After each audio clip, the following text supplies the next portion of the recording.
severe asthma. Triggers.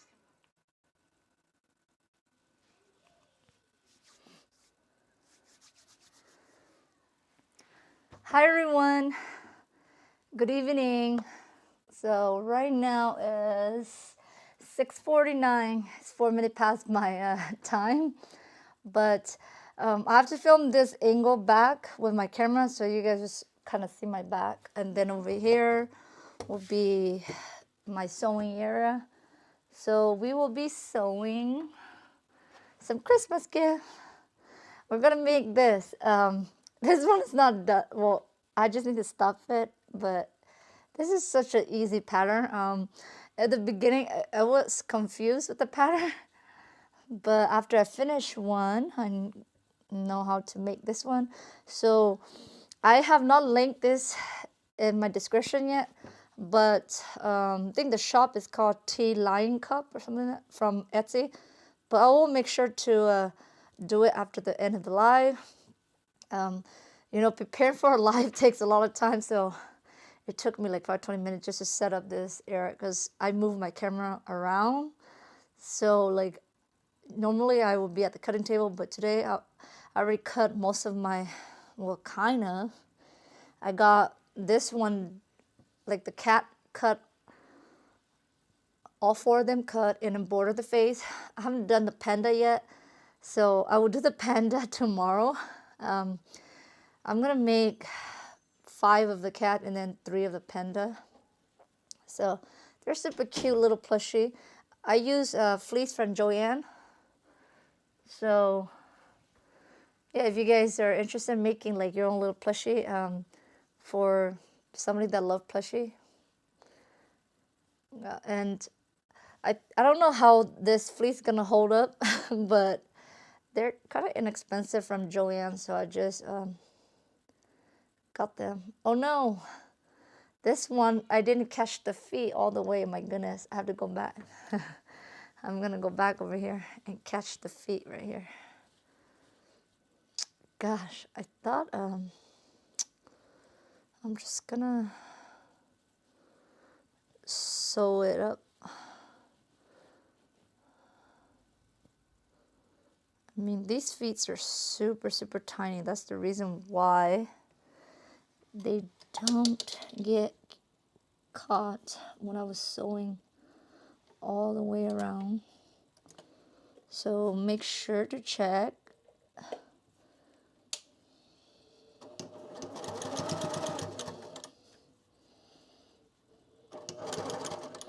That's what happened when I didn't catch.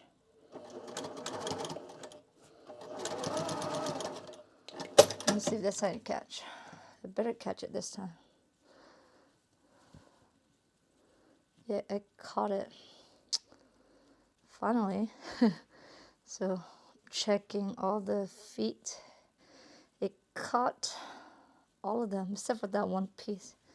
Okay, so leaving this opening, and then we will stuff it later. I already bought the stuffing from Joanne, so I'm gonna be I got this light blue.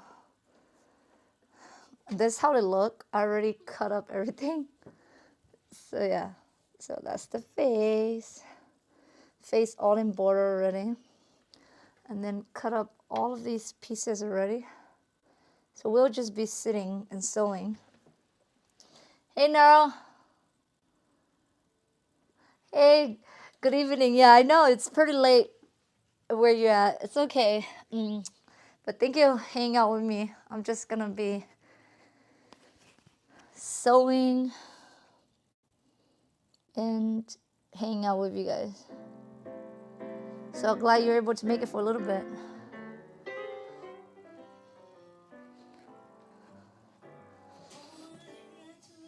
Okay. Oh no, my camera.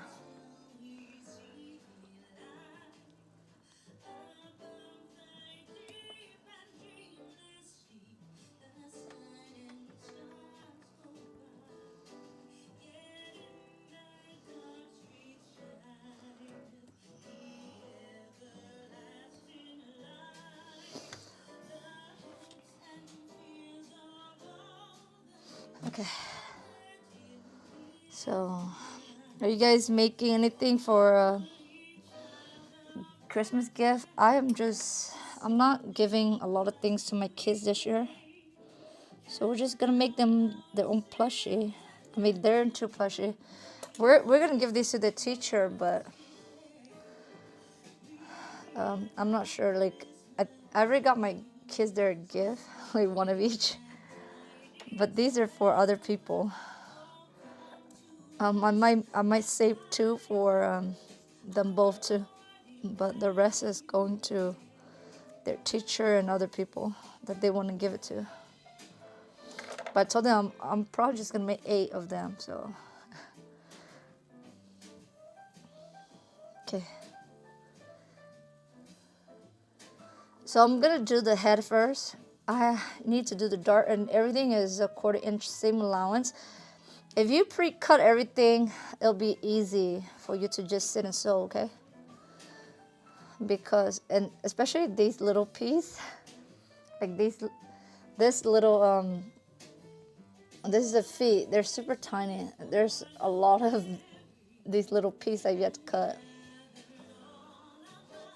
So, let's just start sewing. So people sew dart differently. Some people like to sew from the bottom to the tip, but I like to sew. My teacher taught me to sew from the point here to the bottom. So that's how I'm going to sew it, and it doesn't matter. Either way it works. It's just what you're comfortable with.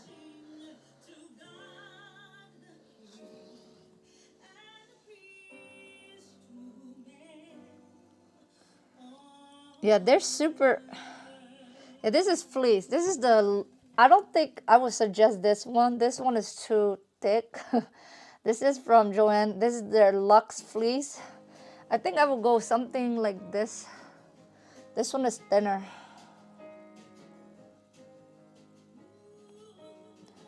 But you can even do minky too. You can use minky. Anything that's soft. I just don't want felt. But this is the Luxe one. This one is super thick. So you have to have a machine that's able to sew through thick layer. Yeah, like when I close it like this, it's like 2 layer. It's pretty thick. And some of these I have to do 4 layer.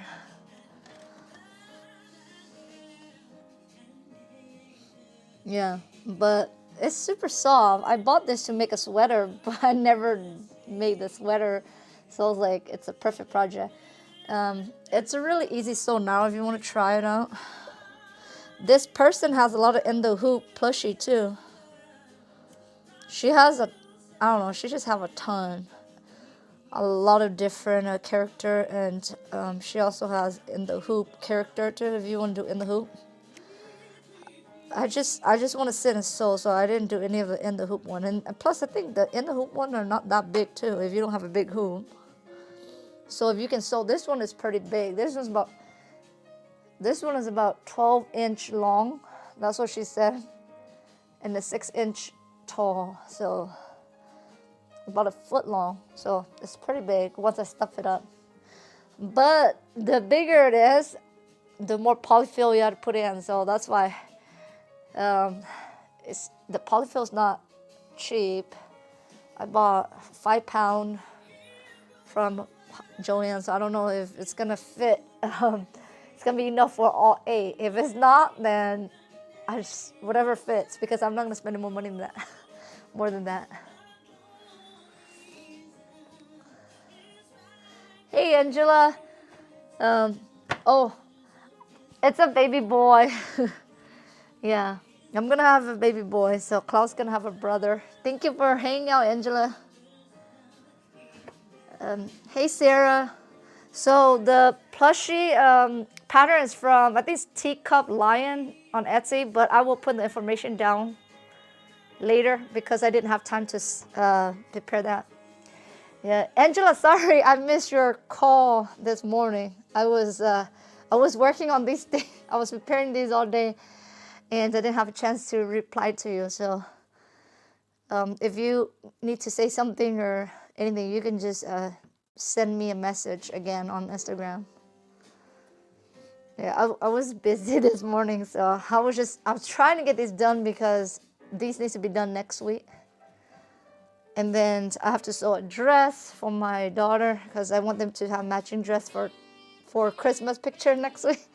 So I'm gonna be super busy this week just to get everything done. Because you know those picture of Santa, especially at the mall, they're super busy. I don't know where else to go take them, but we just go to the mall. And the mall is super busy, so I have to go like on a weekday and early. Hey, Oli.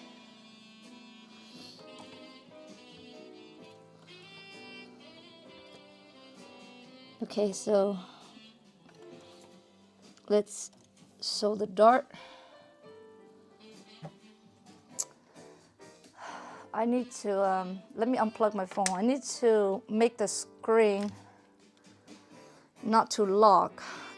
The screen keep on locking, and I don't like that. I tried.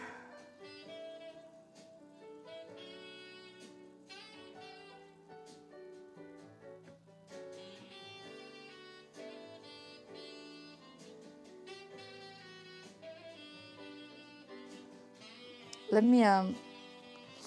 me try to make my phone not to lock.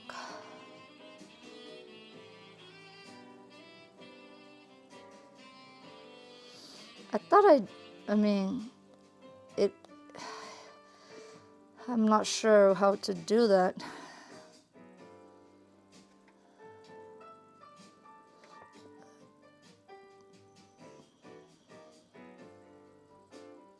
Let me see.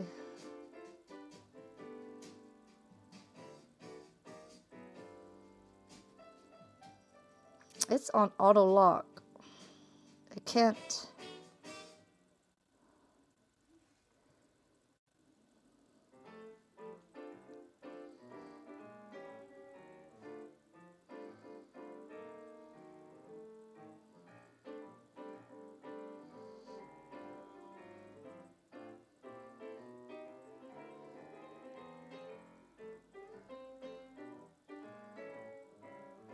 Oh yes, Sarah. I haven't closed mine, but I have not. I don't even make any sales, so this week. So I think I will just close it this Saturday. I'm just gonna deactivate them, not closing them down.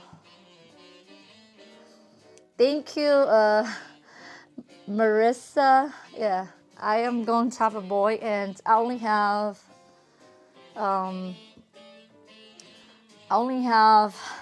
I think 8 weeks left, or less than 8 weeks. Yeah.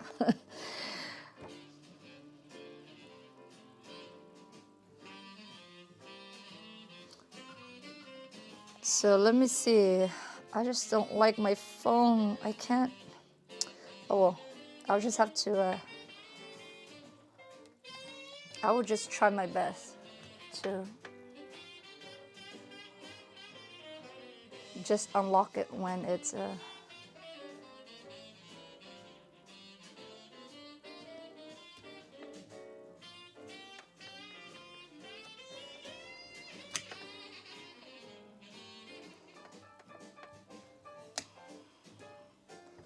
Okay, we're going to start sewing.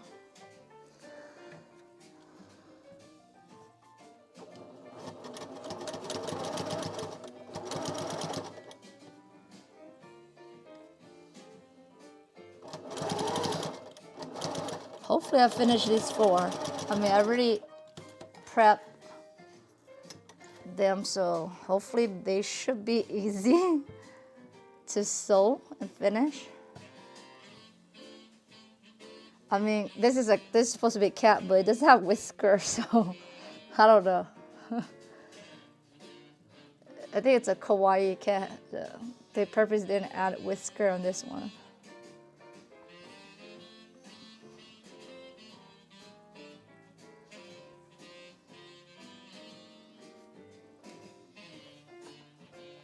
Hey Barb, good evening. Hey Lily, Hey, thank you for hanging out. Hey, Rebecca. Hey, Beth. Okay, Naro, thank you for hanging out. You take care. Have a good night, Naro.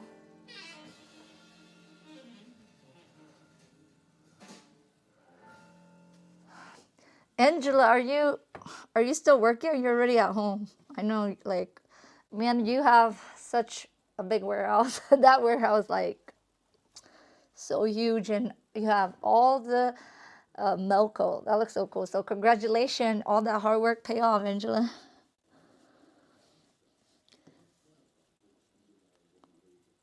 Man, you have so much space now. Like the life that you recently went on with your husband, you both working together.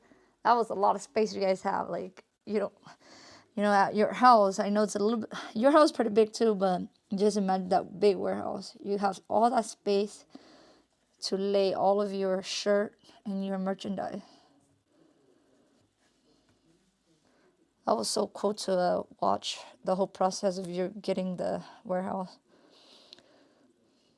And I didn't realize getting that warehouse was such a pain because I didn't know it was that complicated to even rent a warehouse like that.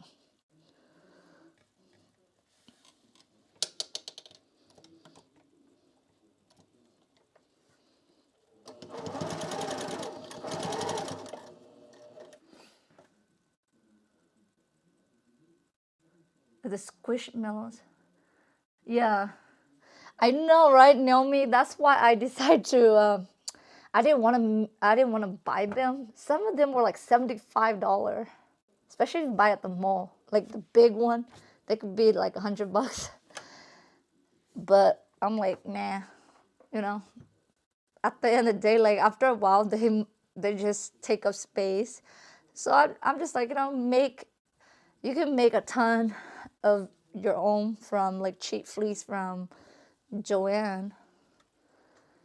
The only thing is the stuffing. The stuffing is not that inexpensive.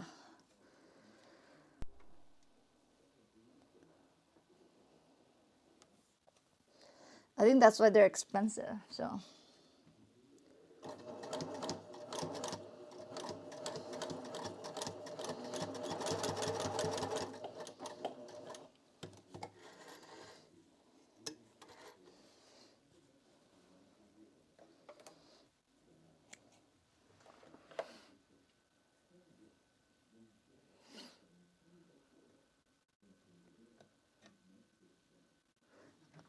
Okay, Lily.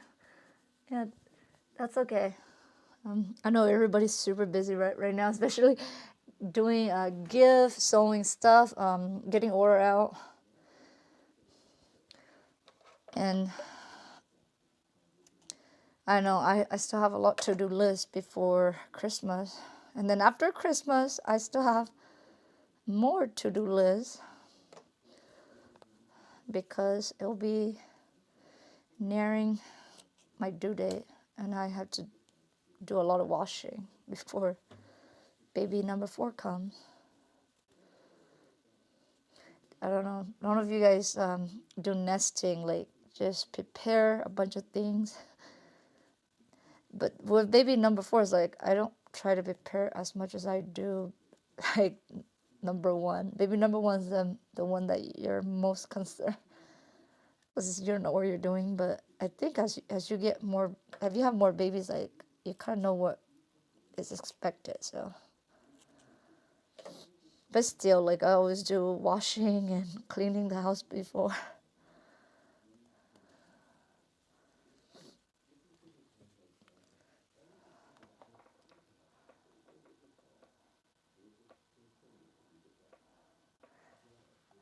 Sorry guys, my screen. I'm gonna ask my husband for help because I hate this screen. Keep on doing that. So I'll be back in a little bit.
want to say hi? But do not touch my machine. Okay, say hi right here. Right here. Cloudy's here. Cloudy right there, Cloudy. The camera's there. Right there. Do not touch the string. Hello. Okay. Okay, I got it fixed. I got it fixed. Yeah, your daddy fixed it for me now. It was the battery mode. I gotta change my battery mode. That's the reason why I keep on locking. Okay. Say hi. He's so big now. Oh, the camera's not even oriented correctly. Okay, get down. Let me fix the camera. Always difficulty. Okay, there.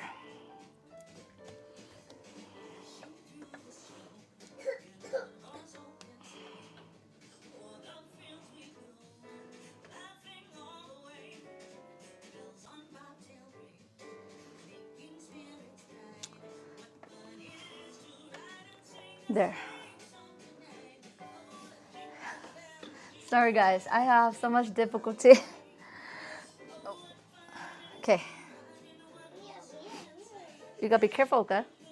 Don't come over here. Oh look, everybody say hi, Clown.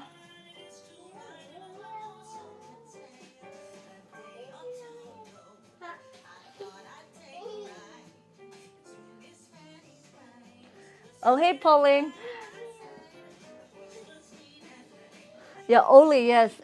They are, I think, they don't have nowhere to go, so I don't think they will move anywhere. Unless something happened, I don't know. I don't know what are their plans. They, right now I am their primary caretaker. I mean, they can still do stuff, but just certain, like they don't drive anymore, so I am their driver. And also my husband helped too. So they are still here. I just do my own thing. Yeah, you guys know how it is like when you have people live with you. It's different. But I don't know what the future is gonna be like. But that's just what my current situation is right now.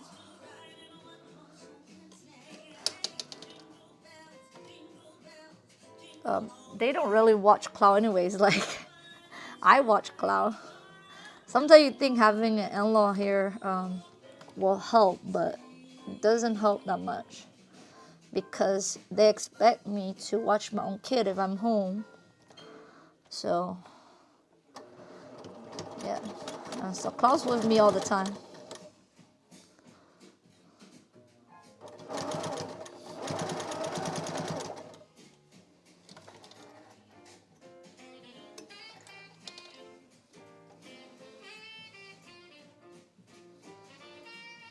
Okay, so I got the dart sewn.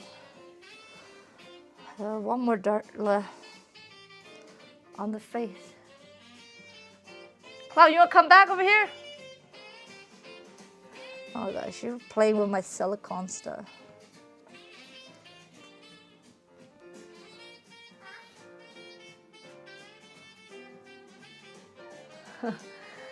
Yeah, oh Naomi, I don't take care of them like if they're actually like bedridden. If they are bedridden, that's not my job. I'm just responsible for taking them to doctor's appointment and grocery shopping. That's it. They still able to walk and cook and use the bathroom, all those things. So I don't have to do that. It's just driving. I mean, it is harder taking care of somebody else while you're taking care of 3 kids. They are kind of like, I mean, they're not technically kids, but like just driving them places. But mostly they don't really ask me anyways too, because they're kind of shy they don't like to ask me to. So Only when my husband can't take them, then my husband will ask me to do it. So it's not like I take care of them every day. They just do their own thing. And I don't expect them to help me at all with cloud hair, unless I have to go somewhere. So they do their own thing, I do my own thing. And that's what keeps the piece going. We do our own thing.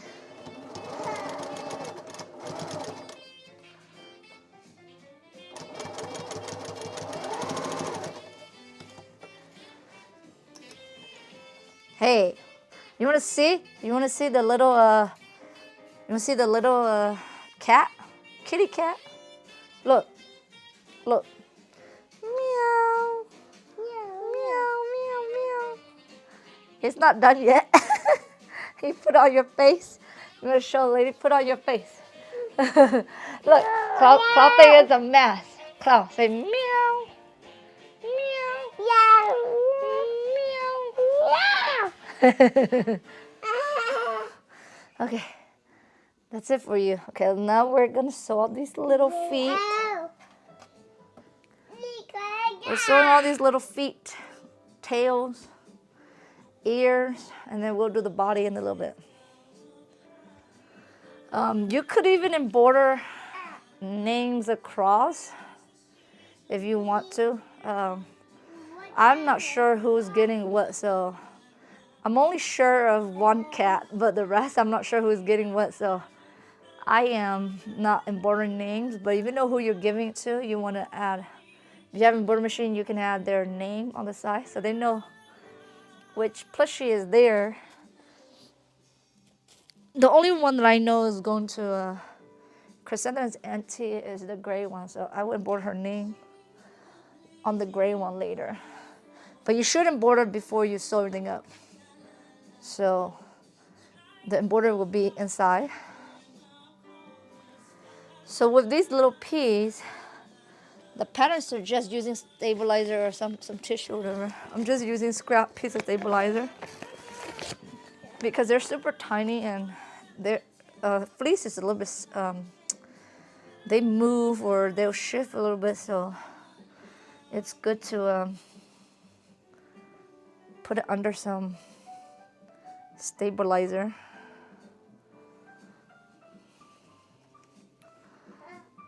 So just going to use this stabilizer right here.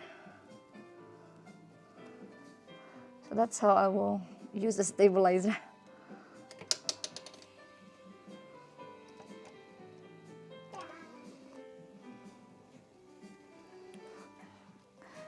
Man, preparing all these things took me the whole morning.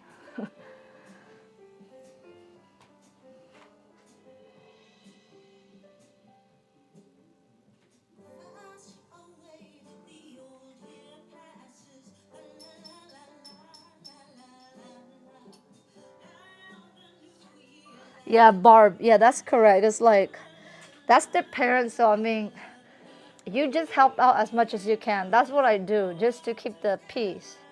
Because they have, I don't know, I guess, I don't know, because I'm not a mother-in-law yet, but some mother-in-law, they have an expectation of what the daughter-in-law is supposed to do.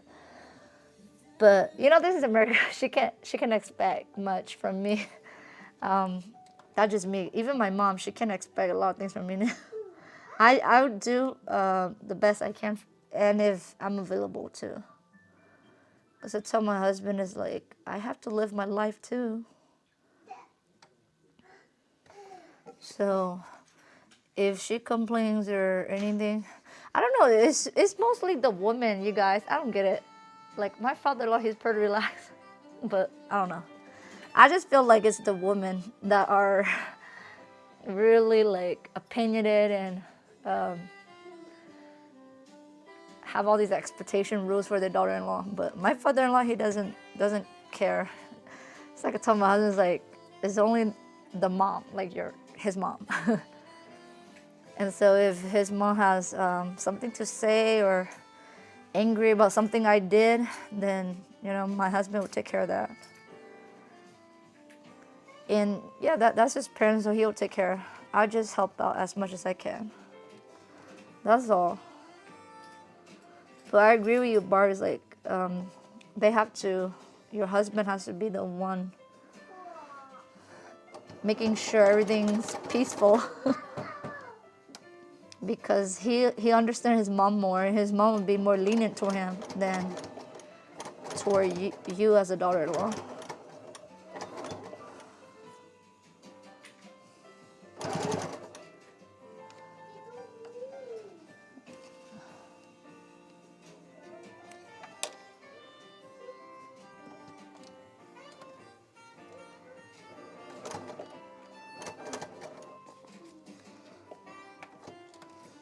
This is so hard to sew these little feet. So be careful. You guys are sewing these little feet.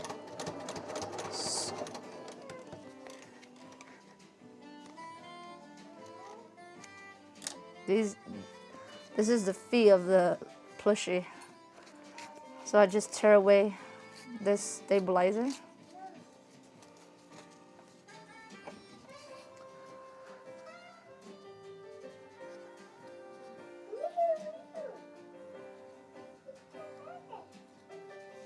Oh yeah, yeah. Let's move on. I don't want them to be our topic today too. I'm glad you guys feel the same way like me. I mean, it's best to. I don't know, cause I'm just trying my best to be as nice as I can, because I don't know when I become an in-law. I don't know how I'm gonna feel when I'm become an in-law too. Because eventually I'm gonna have kids going to have kids. But usually, I feel like I think I might not be as naggy or have a lot of expectation, because I have my own things to do too. So it's not like I'm gonna expect them to take care unless I don't know. But we're just gonna move away from that topic. We'll talk about something else.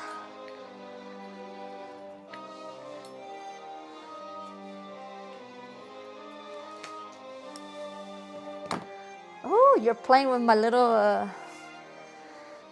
You're playing with the. Okay, just play with that. I don't know what is it. My weight. So this fabric, I don't suggest you guys use the fleece. This is the Luxe fleece. They're too thick, but I already have this in my stash, though.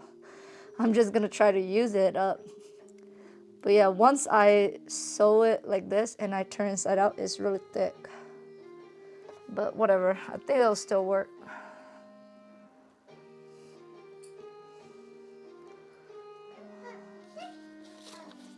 So.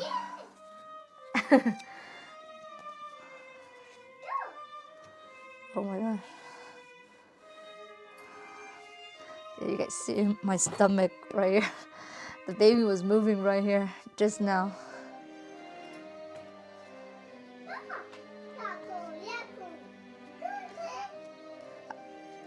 I don't know if you guys, like, I have a hard time. Maybe it is because I gained a lot of weight.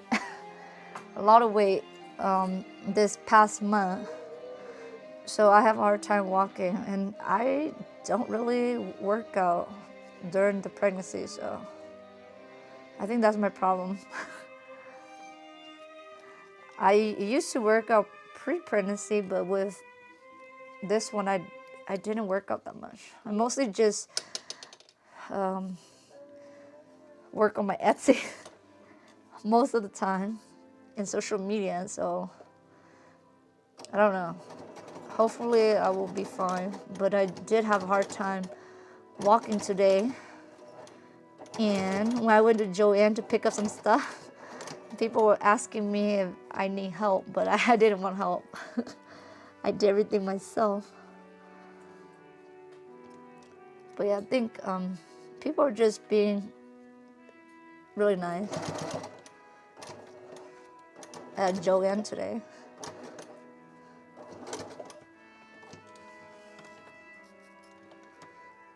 Yeah, because I think they saw, like, I was wearing a really tight t-shirt, so my stomach was like super huge.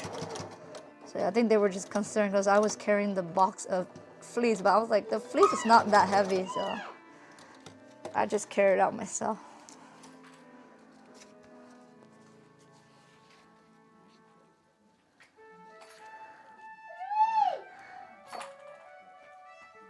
Yeah, Naomi, I'm glad that Joanne was nice. I mean, they offered me, and then even there was two older lady. They were asking me if I need help too, but they were really old, and I'm like, they're old, and they were so nice. They were gonna help me carry my stuff, but I was like, that's okay because I only have the box of fleece to carry. It was just the box of fleece and two other things that I bought.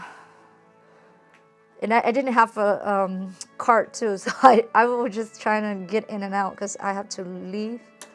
So I just went to pick up really fast. Yeah, but I was surprised they were nice. I think my Joanne, I mean, I don't have any bad experience at this Joanne. All the people there are nice. But I know some people say their Joanne are not nice, so I guess it depends on the location and the people that work there that day.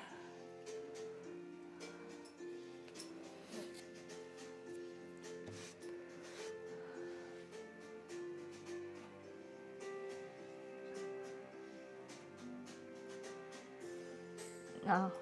Oh, Oli, you're fine. You're fine. I mean, yeah, because I did tell you guys that my in-law was leaving me, so yeah, that's just the update. And I don't talk about them too much because they are not. Yeah, they're just there in case they watch my YouTube. I mean, I don't know. I don't want to say anything. You never know, right? They might stumble across my YouTube, so I'm not gonna say anything about them. And so far, they're okay.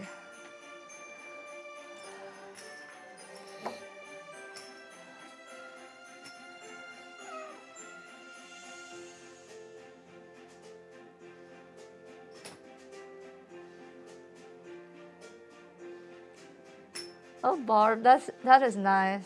Barb, I'm sure you are a really nice mother-in-law. I don't know. It seems like a lot of you guys you guys have things to do. So you guys are. It's like my in-law, like they don't have anything. They only have we don't have a big yard, so they can't garden or anything. So they only have a little section of my yard to do their gardening. And then most of the time they're just doing nothing. That's why I think they're a little bit needy. But I feel like the mother-in-law that, like, if you guys have a lot of things to do, worry about, like, you're not gonna be like a nagging mother-in-law, you know? But that's good that you have a good relationship with your daughter-in-law. I wish I could have that. But it's okay, you know. That's just how they are, and I'm okay.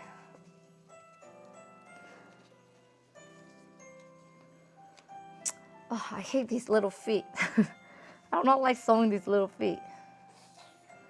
These little, and especially this fleece is so thick. I don't like it. Oh well.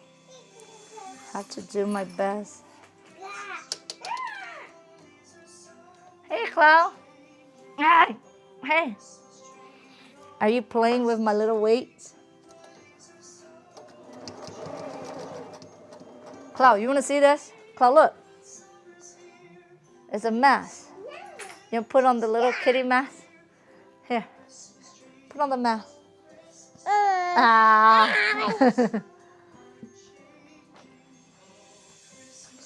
Okay, let's.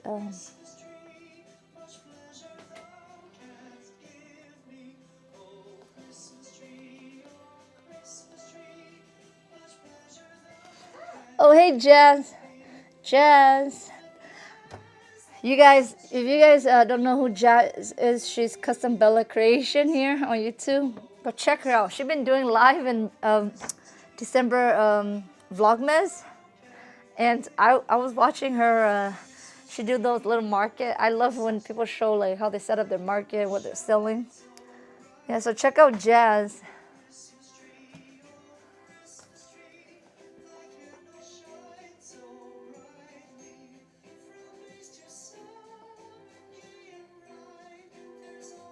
Yeah, only yes, I do. I don't know. I was really lucky with my 3 previous pregnancy. They all landed right on the predicted due date. So either I'll go like the day before or right on the day. Usually it's always right on the, I think it is right on the day because with my first daughter, the doctor said it was March 22nd, and on the 21st of March, I already went into labor, and then I have her like at 3 a.m. I think no 4 a.m. So I went into labor around like 11 p.m. and then I went in and have all these contractions and I deliver her at 4. I think it was 4:20, the 22nd. So yeah, I always go full term with 3 of them, but I don't know how this one's gonna go. Hopefully, it's what the doctor predicted to be correct. And I know that usually my labors are really fast. With all 3 of them, the first one took me about, I went into labor for 5 hours only, and then I already like pushed her out. So with the last one with Cloud, I didn't feel any contraction until the real last, I guess, the last 3 hours. And then I gave birth to him like right after 3 hours. And I even told the nurse that usually you know, I get to push the baby like really fast because my contraction comes really fast. And then like I don't have to wait. I know some people wait like they will have contraction for over like 24 hours. And then they don't get to push until they dilate at 10, you know, like my dilation comes really fast. So I dilate really fast. The moment I start feeling the contraction and we go to the doctor is when I'll be around 6 or 7 already, and then I will only have to wait like 3-4 hours, and then I already give birth. So my pregnancy labor are really, really fast.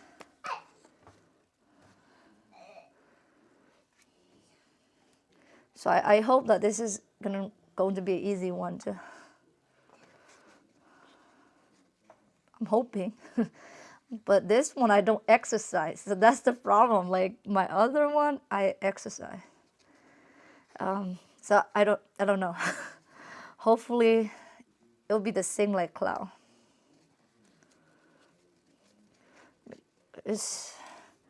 So I don't always work out, but because the doctor always suggests that, and I don't do it all the time. But I'll take some walks here and there. And then do a little bit of Zumba. Like I used to do a lot of Zumba, but I don't do that anymore. Okay, Clau.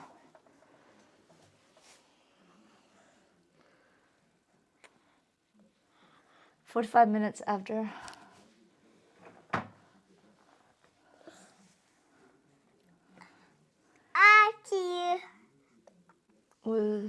First one was 3 weeks early. Oh wow, Naomi. Yes, that's the scary part. That's why I wanted to go vacation at the end of this month because my husband's taking 2 weeks off. But he was scared that, you know, my child might come early because I guess every delivery or every child is different. So I don't know. That's what he keeps saying because I will be 36 weeks by December. After Christmas, I'll be 36 weeks. So he was afraid. So we're not going to go anywhere for his vacation. I think I'm just going to prepare the house and prepare for a baby. Hey, can you stop? You're like all over me. I can't sew this. Okay. Show me what you got. Show me what you got. Daddy. Okay. You want to look at yourself? Look at yourself. That's Cloud. Naughty Cloud. Yeah, you're so big now, Cloud. Yeah. Oh yes, especially Cloud, and I'm so out of breath now. Dude. I have to chase Cloud all the time. Like nobody want to watch Cloud, huh? He's so bored. Cause everybody's like on their tablet right now in the living room, and he get really bored over there because nobody want to play with him. So he just hang out with me. But I really cannot finish anything. We've been doing this, so I think I have to take him. I have to go tell your daddy watch you. I'll make your dad watch you. You just want to play with the camera, do you? Okay, that's it. You really have to go so I can finish it. No. I had to finish sewing all these cat. Cloud, Olisa, can you sing? Can you sing, oh, what's your favorite song? It's ABC, right? Yeah. Can you do ABC? Yeah. Okay, I got it. I'm looking. Can you sing ABC? Okay, sing ABC for the ladies. Sing. Don't kiss. You're trying to kiss them. They're in here. They're in mommy's mic. Can you sing? Can you sing everybody ABC? Okay, let's do it together. 1, 2, 3. ABC. Come on.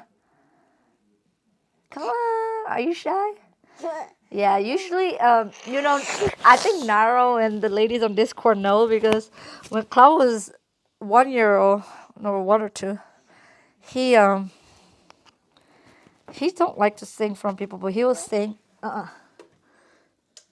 He will sing by himself when nobody's looking. That's what he do. He just don't want to sing from people. And if people look at him, then he'll stop. He's shy. Hey. He hasn't talked too much yet. But he mostly talk when we're not looking at him. I don't know. I feel like he doesn't want to talk in front of people or show people that he knows to talk. But he'll talk by himself.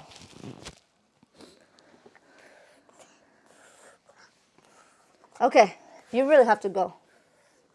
Okay, last time. Kiss and then go. Okay, can you go? I'm gonna take you. You really have to go. I can't get anything done. Go. I'm gonna ask your dad to watch you. Go play Christmas tree with daddy.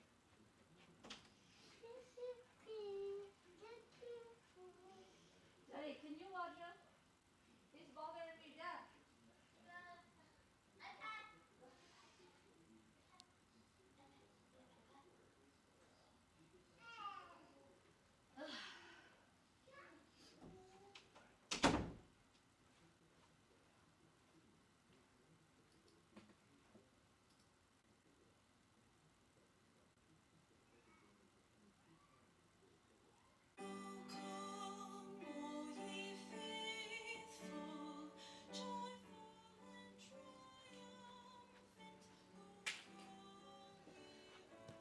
Oh my gosh, this is going to take me longer.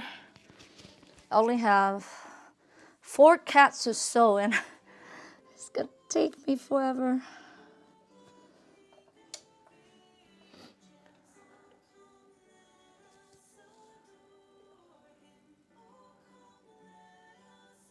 Oh wow, Naomi, yeah. Hopefully Cloud will talk later. But everybody keep on telling me, how come he's not talking? I say, yeah, I know that. Like, I know he's not. He's different from my 2 girl. But he might be on the autism spectrum too. I don't know, because I took him to the speech therapist and they said that. But they haven't diagnosed him yet. They want to work with him to see how he progresses. But I just stopped his session for now.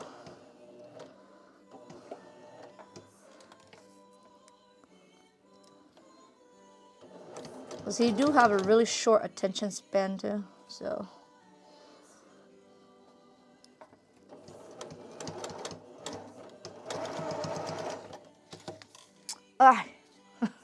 I'm out of bobbin. That really. I sold the whole thing with no bobbin. Okay. I gotta do my bobbin. So with this machine up here, I'm winding the bobbin now. So this machine, I can wind the bobbin by itself. Like some machine you can't do that. It's kind of like the industrial machine. So you cannot do this on the home machine where I think you have to switch it to bobbin. So I can still sew while I'm winding the bobbin with this machine. So I'm just gonna wind it. And then let's go back down here.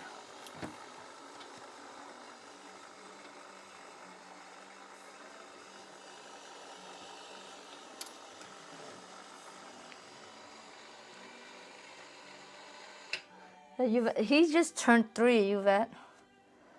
He just turned 3 on November 24. So, I mean, I saw some 3-year-old kid already talking like really good. But he's not. But it's okay, like I'm not going to compare him to other 3-year-old because everybody's different.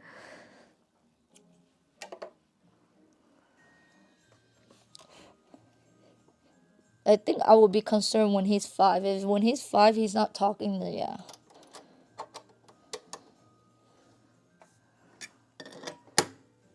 But he do know his ABC. I mean, he sings ABC. He told me what he want, like when he want to eat something. But he can't like say complete sentences, only a couple words. So that's why I'm not too concerned yet. Because he is picking up on a lot of vocabulary on his own too. I just feel like he just don't want to say complete sentences or he doesn't get it yet.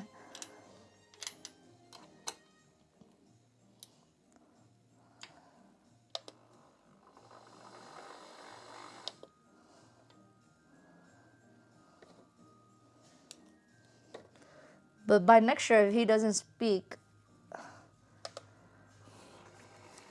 or like communicate what he wants and not super complete sentences, but at least in words that we understand. Because sometimes he asks for things and I don't understand him too.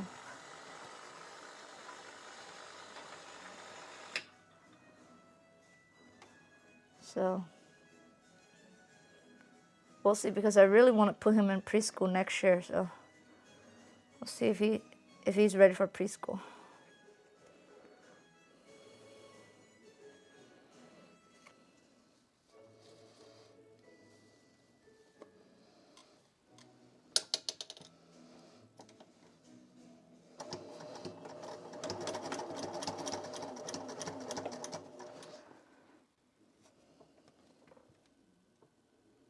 Talk for him. Oh, Naomi, yes. I feel like sometimes that's the problem too, Naomi. Because it's like the older siblings, they would speak for the younger ones, and then the younger ones don't feel like they have to say anything, you know. And maybe that's what preventing Cloud from speaking too. Because my 2 older girls keep on telling me like what he wants or what he doesn't want. Yeah, that could be the issue too.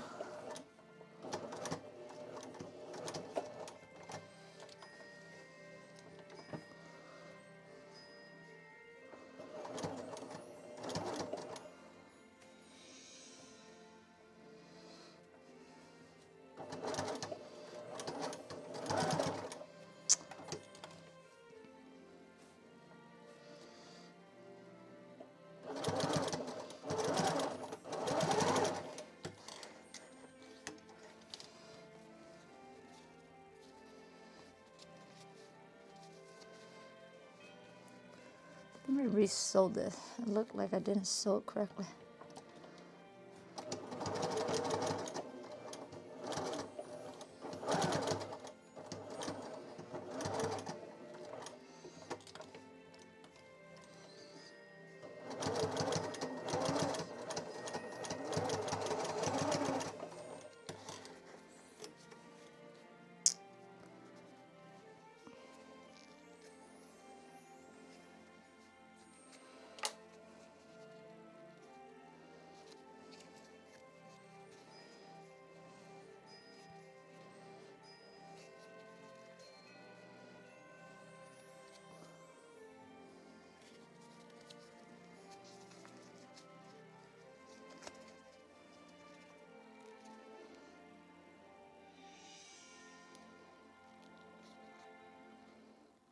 These little feet are hard to sew.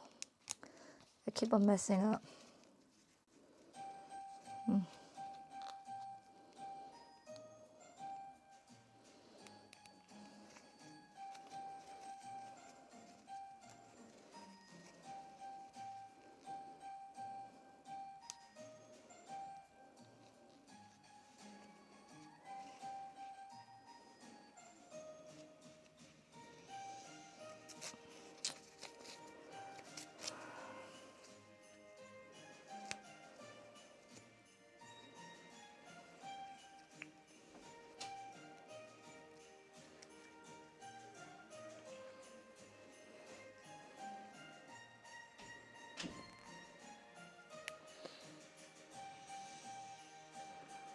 So thank you, Naomi. Yeah.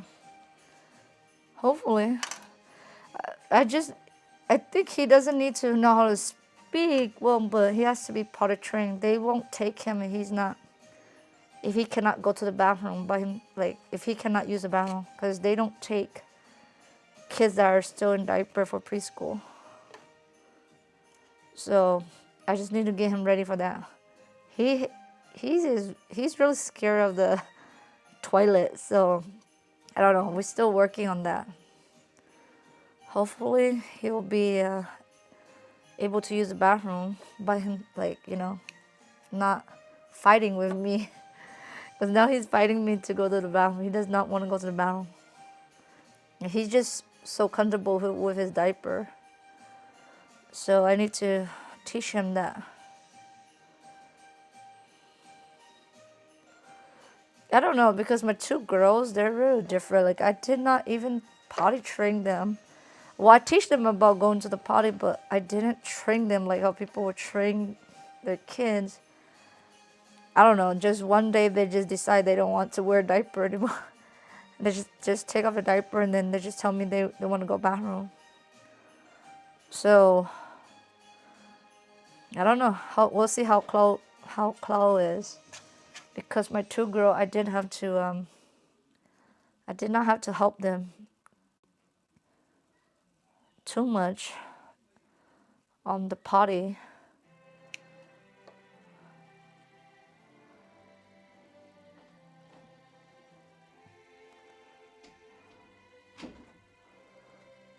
Okay, the last feet. Last feet.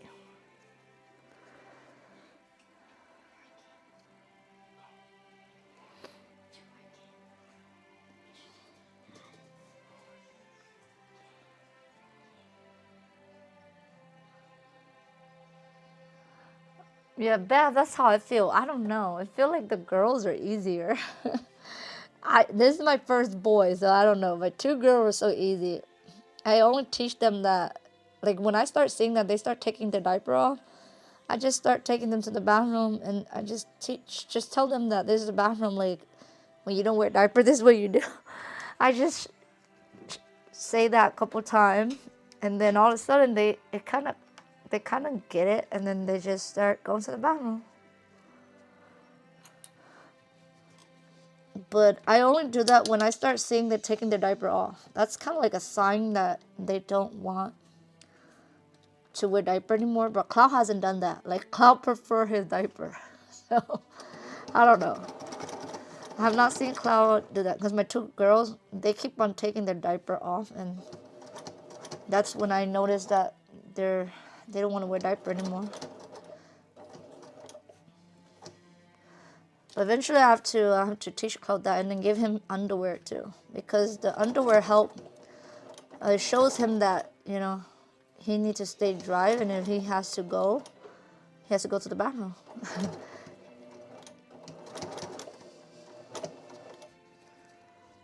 But maybe you're right, Bev. Like, girls are easier.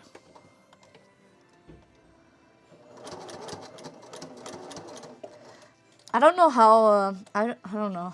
like when he cause he's. I don't know. I'll probably just make him sit, even if he had to pee. Cause boys are different, I don't know if I'm gonna teach him how to stand up to pee or sit to pee. because he's not able to reach the toilet seat yet, so I have to give him a stepping stool. So I don't know. I don't know how I'm going to teach him to use that. Usually I'm probably just going to let him sit for now. Sit.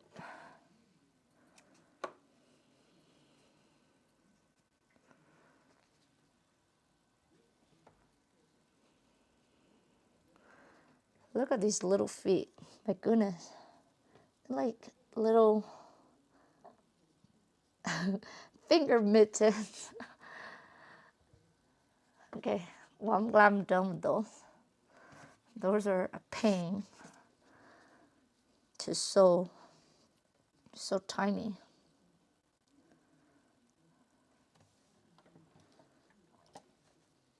Doing the ear now. This is the ear.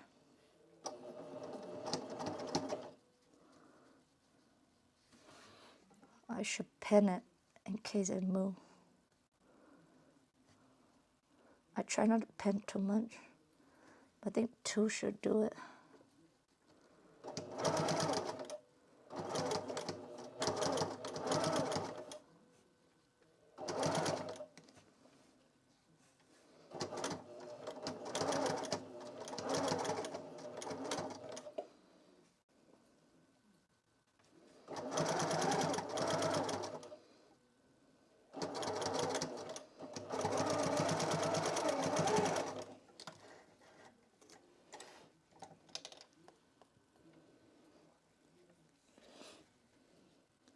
Oh, Sonia, that's awesome. Your kids are so easy now. Yeah. I guess every child show different sign of how they want to go to the bathroom. Yeah. Just like I thought all my kids would be similar, but no. Like as the more kids you have, you're gonna see that every child's gonna have their own personality.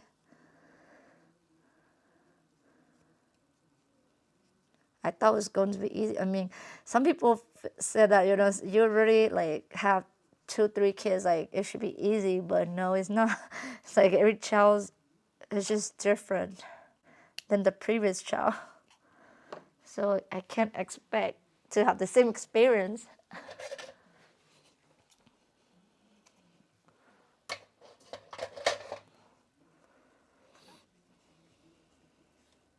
Okay, Naomi. Thank you for hanging out. You have a good night, Naomi. Okay, Naomi, I'll take that advice. I was thinking, yeah, I was just gonna let Klaus sit in the toilet instead of trying to stand and, do number 1. So I think with number 1, number 2, I just make him sit.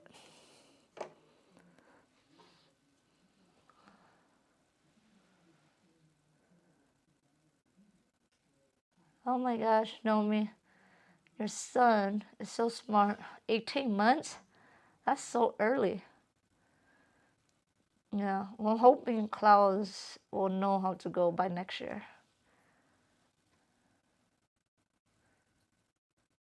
Okay, good night, Naomi. Oh, Oli, you're going to bed? I didn't see Oli.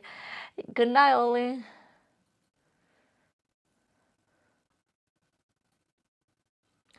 Oh, Jazz, yeah. Okay, Naomi already told you, yeah. I am having a boy. I didn't see that comment.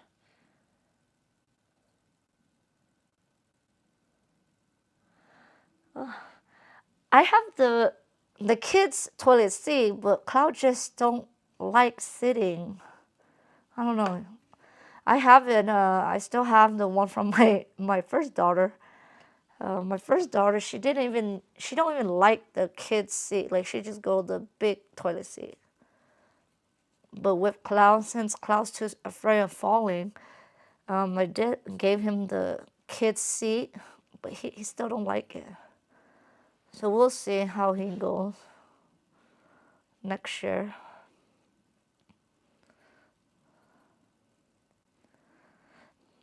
This baby is just so active.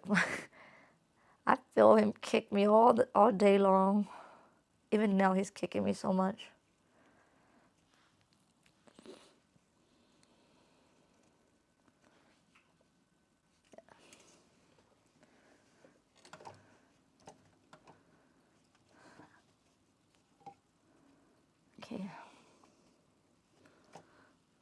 Put too much pen.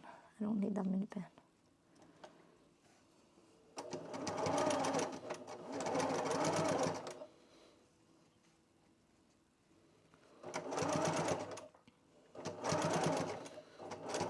Yeah, so today was the last day for my spoon. I need to go check my spoon flower contest. See what I rank at. I don't think I'll rank that high, but it'll be fun too. I'll let you guys know the result. Those of you that helped me and voted for my design, I'll let you guys know the result. Because I think the result will be posted tomorrow. So I didn't participate in the second one. I'm going to try to do the Pantone Color of the Year challenge. I think they have that. They have one that is due today. I didn't do that one. And then I think the Pantone Color might be doing in a couple of days. Their challenge are a month.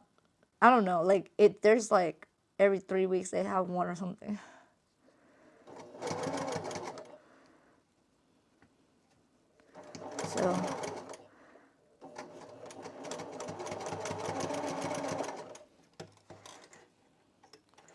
So thank you for voting for me, those of you that have voted.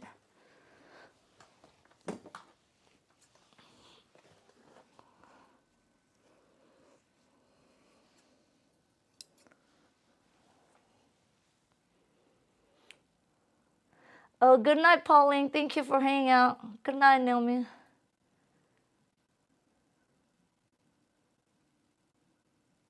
Oh, Jazz, that's a creative idea. Maybe I should put something in there. Yeah. You too, Barb. You guys have a good night. I know you guys are, it's pretty late in the Midwest or East Coast, so you guys have a good night. Thank you for hanging out. I try to be on here late, so some of the ladies that likes to come at night can hang out instead of like early morning. I've been doing a lot of early morning, so I try to do more late at night this time.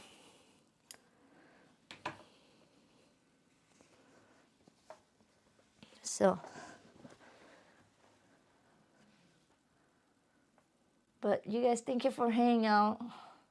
I appreciate all you guys hang out with me for a little bit.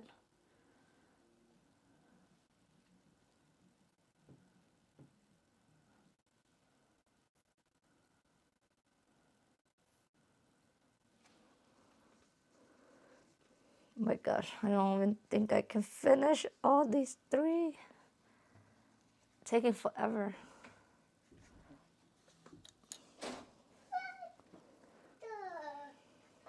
You are back?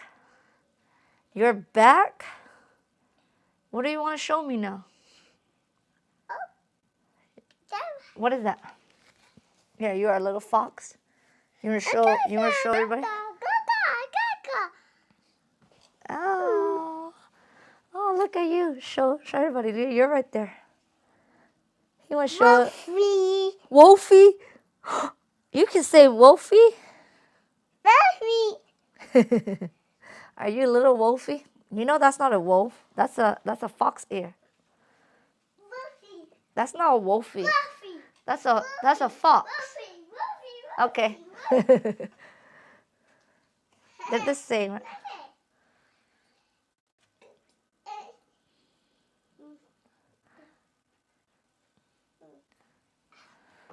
Okay. Wolfie.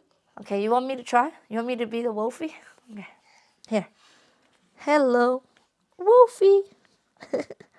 Here. You go do Wolfie to sister. Go scare sister. Wolfie.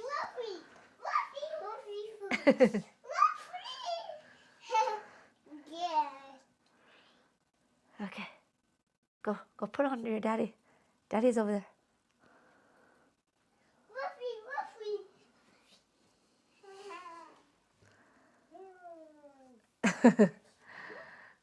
I know. I didn't know he know how to say Wolfie. See, like sometimes he surprised me with some words. Yeah.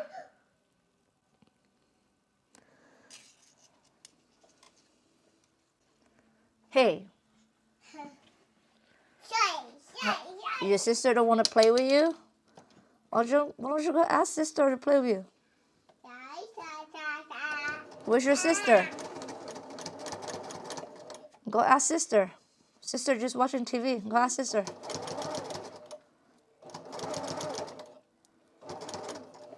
Go ask sister to play with you. Go ask sister to play Wolfie with you. Come on. Okay, go say, sister, play with me. Or you guys can go catch your fish. Go play with your little fish.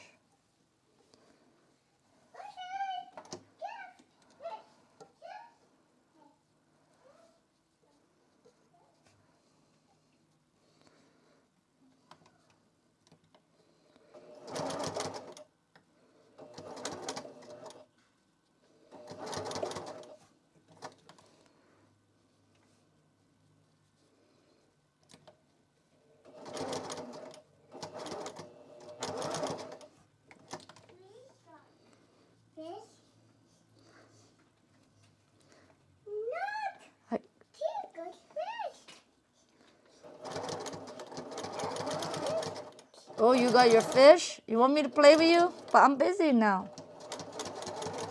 Okay. Ask sister to play with you. Okay, go catch your fish. Okay, tell sister. Say, mommy say, play with me.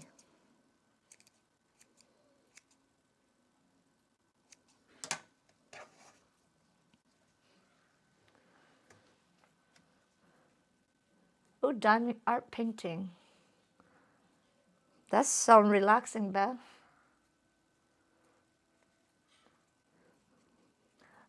Jazz, are you still at a market or you're home already?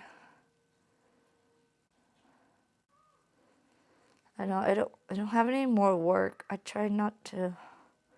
I have no orders. I have nothing. I'm just working on some Christmas gift. I'm so last minute. This is so last minute. Last minute Christmas gift. And then tomorrow I'm gonna try to make my daughter's dress. And then I have to sew some bow cozy. I think that's all I'm doing. Oh, and then I'm also using, I don't know if you guys use like your fabric that you don't love. I have a ton of them that I don't like anymore, or they're old.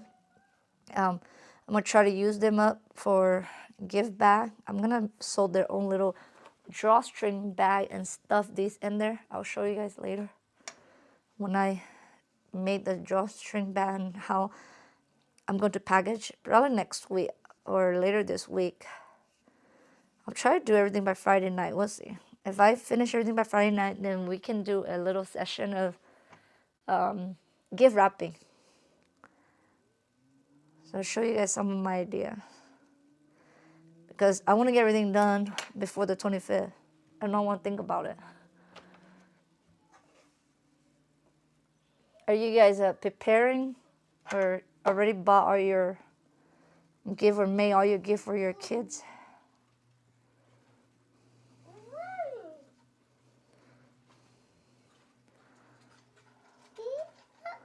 So now I have to do these dark.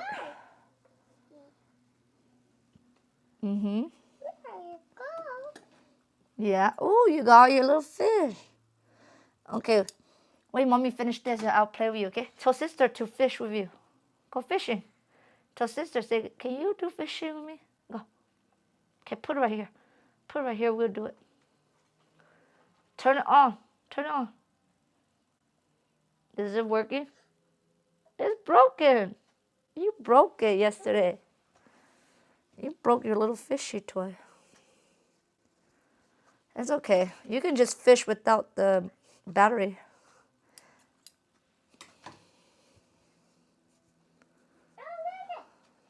It's broken. It's broken. Hey, Miss Crafty Creation. I'm doing good.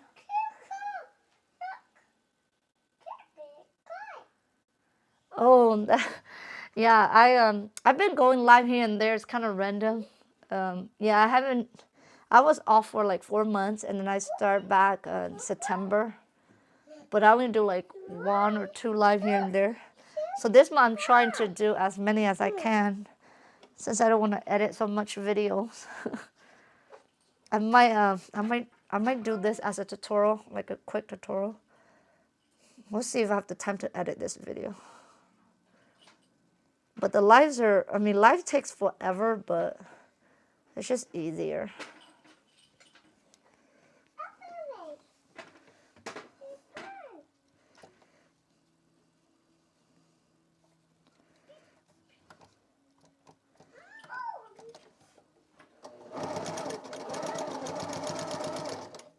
So Miss Crafty Creation, if you just came on here, we're making this plushie little. It's a cat. It's not stuffed yet, but I already finished sewing this guy. We just need to stuff it later. So I'm working on the pink one right now, and then I have the rainbow color, and then I have the gray one. That's it. And then tomorrow I will make the panda myself. The panda has a little bit more piece because it has 2 color.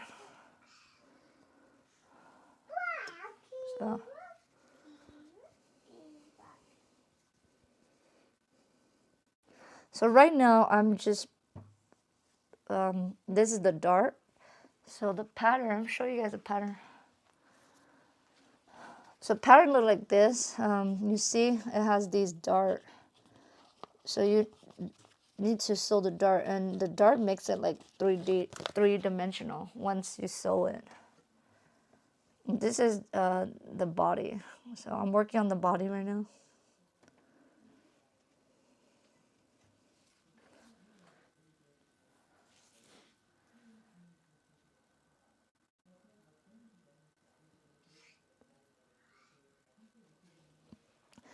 Did you guys already do your Christmas shopping? I don't know if you guys shop for a gift or make a gift for people. It's so busy at the mall, you guys, especially like right now. And they're closed at 10.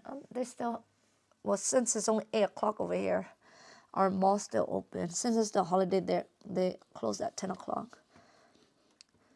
Sometimes I just like, even if I don't buy anything, I just like to go and eat or just sit around, look at like the scenery. Yeah, it's so busy. So if you guys like want to go get gift, I know most people just order from Amazon anyways. But if you do like to go out and get your gift, do you guys do early or you're like a last minute person? I don't know. Some people do early, but they still shop all the way until the day before, you know.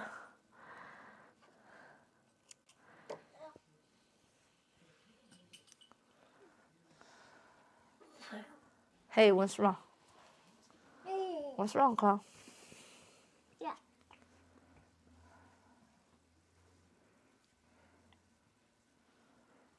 I gotta make sure I do this correctly. Okay, what is wrong?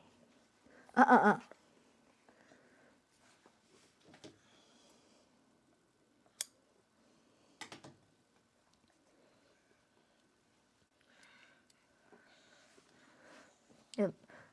Bev, do you have a limit of how many toy or present you're giving to your kids? Like I only try to do 2 gifts per kid. I do not want to give more than that.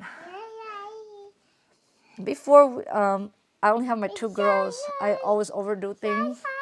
And so, I guess as I have more kids now, I only limit 2 presents per child. And usually, the older kids, they only want clothes anyways.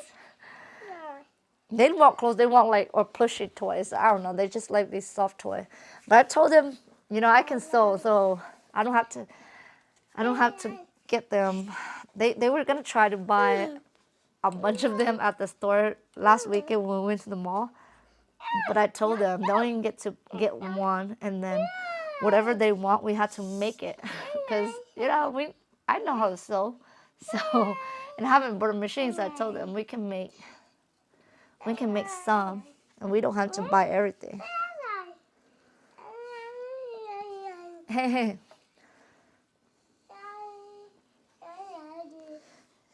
Cloud, please, please, be careful. Don't pull my thread like that.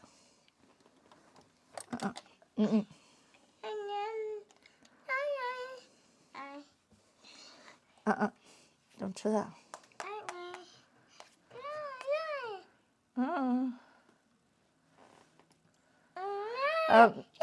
Miss Crafty, I don't sew everything for them. Only like super simple outfit. Because I don't sew every single piece. They don't have a capsule wardrobe. I know some mom that sew, like they do capsule wardrobe where they sew only their kids' clothes, but I have too many kids. And I have other ambition to do so. I only sew for like special occasion.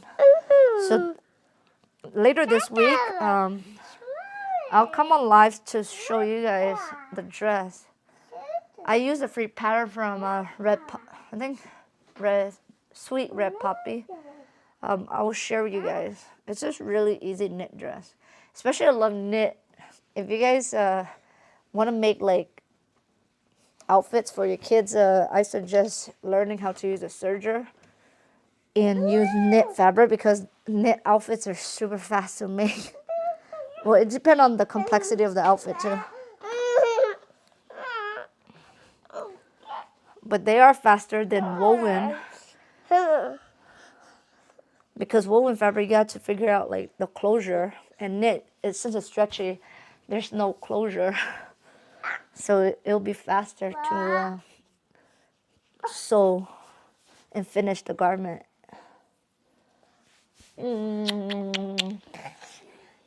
Set a dollar amount. Oh, that's a good idea too, yeah. That's a good idea, Beth. And I like, yeah,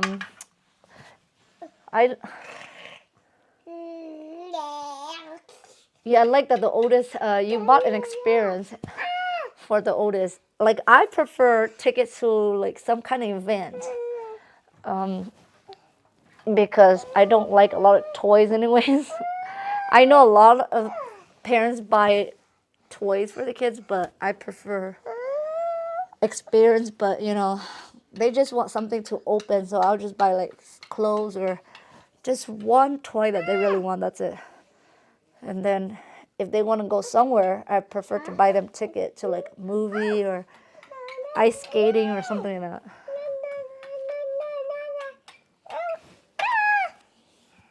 Right?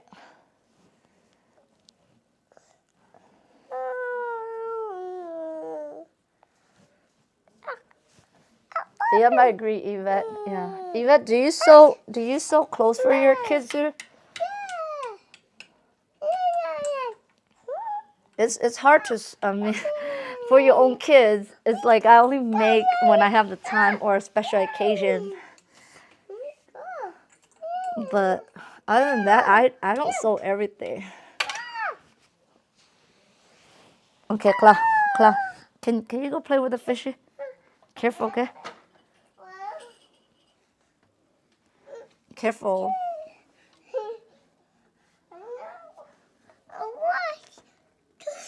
Oh, okay. My battery's low on my phone, Cloud, so it's gonna die in a little bit.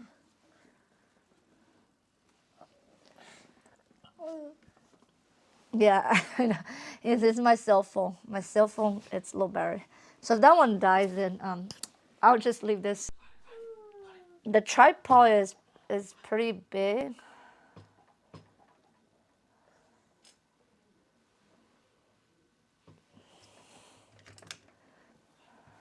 Okay, can you take Cloud? Yeah, he's bothering me. I cannot finish anything here. Take him. Here. Take him. Okay, go, Daddy. Oh, Daddy, go play with you. Take your fishy with Daddy. Okay, come here. Go, Daddy. Take your fishy with Daddy.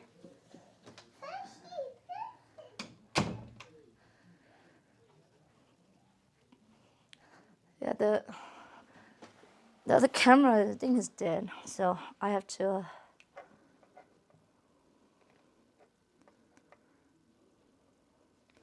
almost dead, not dead yet. So I'm gonna try to sew as much as I can because you guys might not get this camera angle over here.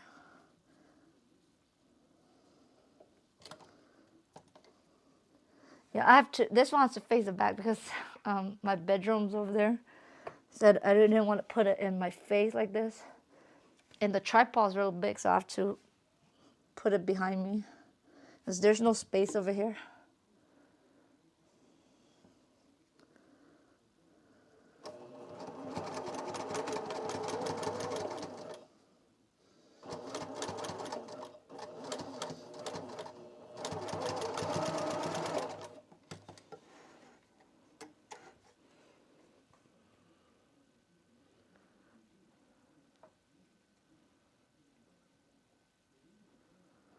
Miss Crafty Creation.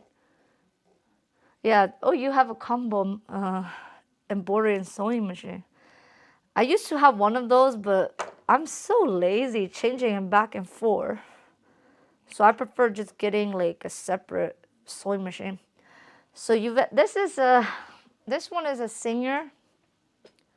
I think this is I think it's already discontinued. Singer S16. Yeah. So, and I just bought a Janome, kind of like this stand right here. So I have all this extra space to sew. You guys will get like the acrylic one from Sewing Machine Plus. I think they make custom made it for your own machine, but it was expensive, so I just bought like one from Janome, and it fits this machine. Yeah. I was going to get an industrial, but it didn't have space, so I went with the S16. Maybe in the future when I have space, I will get an industrial, but I don't need an industrial. This one works same thing like industrial, almost like an industrial. It might not be as smooth as an industrial machine, but I have all the capability like an industrial machine. It might not be as smooth or as fast, but it works, and it works on my space. So industrial machine is really big, and it takes up a lot of space. So unless you have a designated space for it, and you have to oil it. This one I think I only oil a little bit. I think the oil is right here, but it doesn't have a plate of oil like the industrial. The industrial, there's like oil under the bed, so you have to drain the oil and oil it. This one I just drop a little bit oil on top.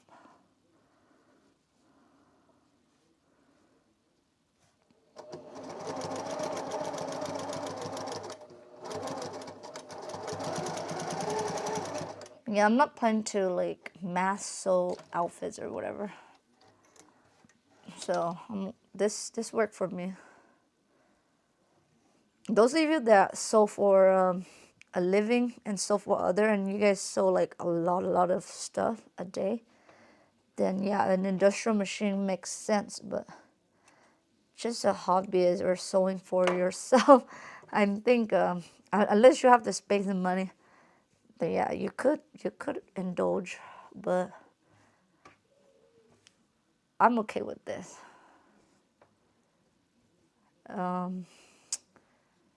Did I sew? I don't think I sewed this the wrong way. They don't match. No. Oh no. This is what I was concerned. I was trying. Now they don't match.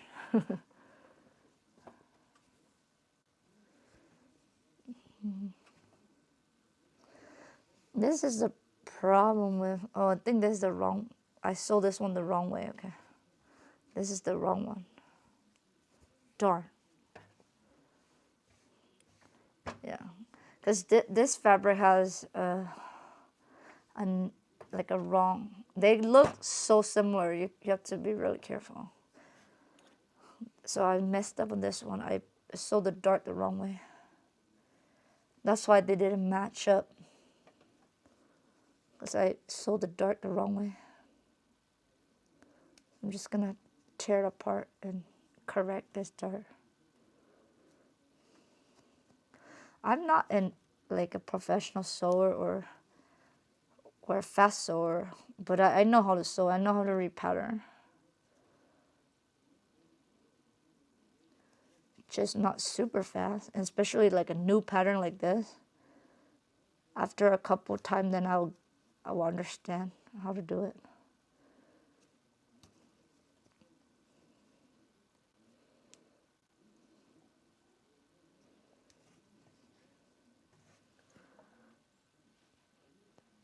Hey DIY Cricket Boss.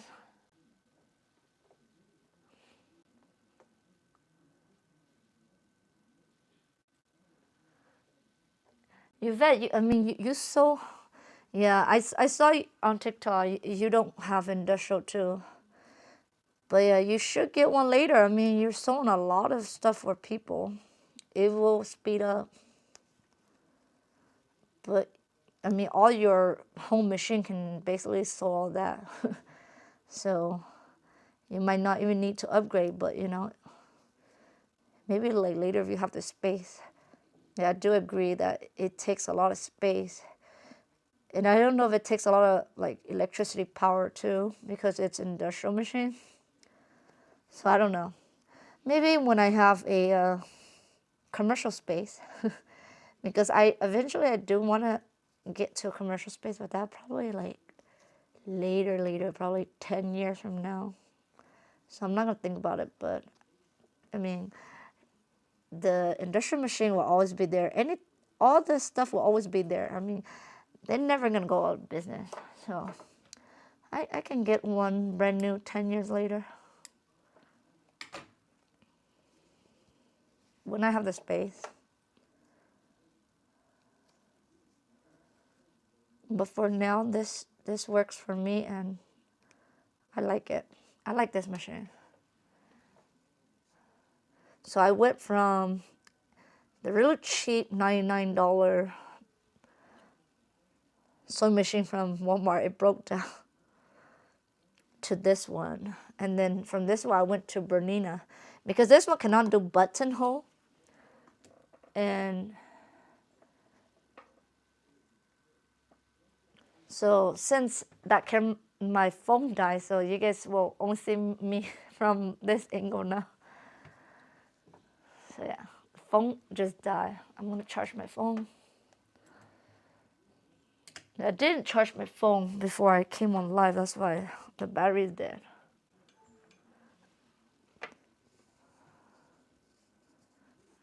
But I charged my camera, so my camera should be good for probably another hour. This camera only lasts probably 2.5 hours. So I don't know how many hours I've been here. We've only been here 1 hour 35 minutes. Yeah, Bernina is good. So I got the Bernina one just for the button, because sometimes you gotta have some button, right? So I'm gonna try to make a scarf with the buttonhole. So we'll have to use the Bernina. The Bernina has not been used for a while. I always use this one because I like this one more than the Bernina, because I like the tiny feet. The Bernina feet is a little bit bigger. But the Bernina just so like butter too. It's super smooth. I just don't use it often because I prefer this one. I mean, I spent so much on that Bernina, I could have got an industrial machine for the same price. I think I only bought it because I have the gift card when I bought my my 10 needle, because they did a promotion where I get $1,000 back. So I didn't have anything to buy after that. And then my singer broke, so I bought the Bernina, but then I didn't like it as this one. This one's a little bit, I like the feet more. So I wouldn't buy, this one's only $300. And the beanie was like, almost like $1,500. And I could have just bought the industrial machine with that money. Because the industrial machine is probably like $1,000 only for the Juki. But too bad. I mean, that time I didn't have space, so that's why I went with the Bernina. Well, I don't even have space now too, so I'm not gonna complain.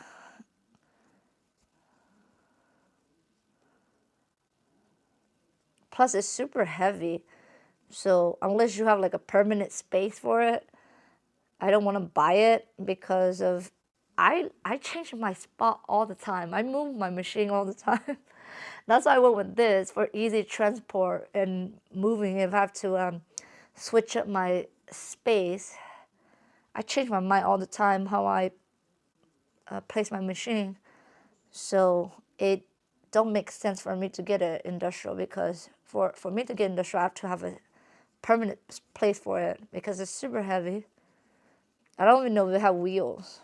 So I don't think it have wheels where you can like move it around.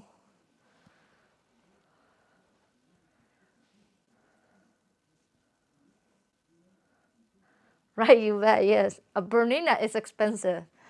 The brand, I feel like Bernina brand is like a BMW car, and Singer and Brother is more like Toyota.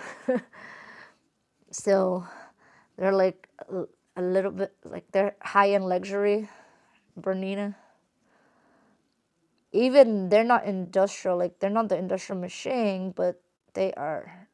They just, and I like that Bernina has all these colorful. They'll come out like their anniversary version, or they'll come up with like a one probably once a year they do like a color version, a limited edition. I don't know. I just can't keep up with Bernina because they come up with all these colors.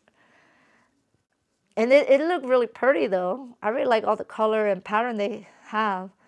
But I'm just not gonna spend the money for something that just because they changed the color and the pattern on the machine.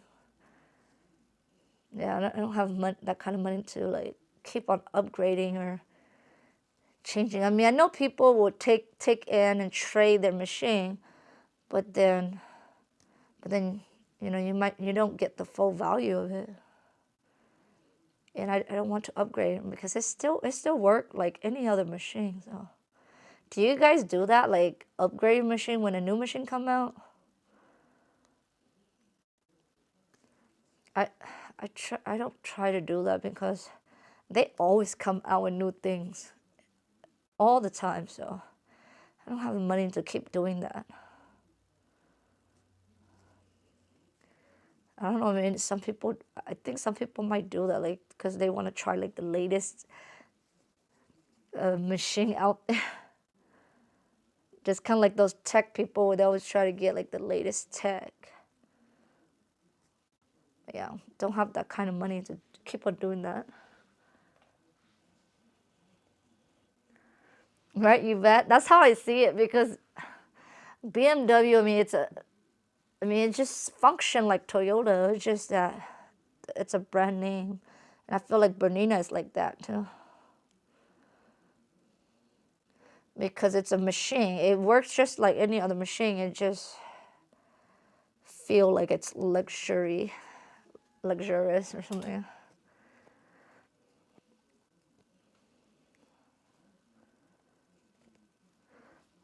That's why I was like, I did regret a little bit when I spent $1,500 on the Bernina. I'm like, man, that Bernina is not even industrial, and it cost me that much. With that amount of money, I could have buy because I was into bag making that time. I wanted to start bag making, but I don't have the space for that industrial machine. I was like, forget about bag making. I'll just make. I mean, this machine can still do bag making. It's able to handle heavy duty stuff, but I prefer if I have the space, I will get the industrial just for bag making, because you do sew a lot of leather and vinyl.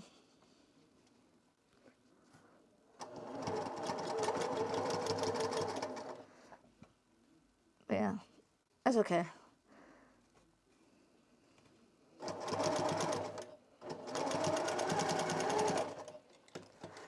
Just that now I already have all the machine that I need or want. Not that I need them, but I want. And they're able to do everything that I want to sew. Then I'm not going to get any more machine until one of these break down, or if I need to. Or when I have the space in the future. I just don't find the use of trying to buy it or upgrade machine all the time.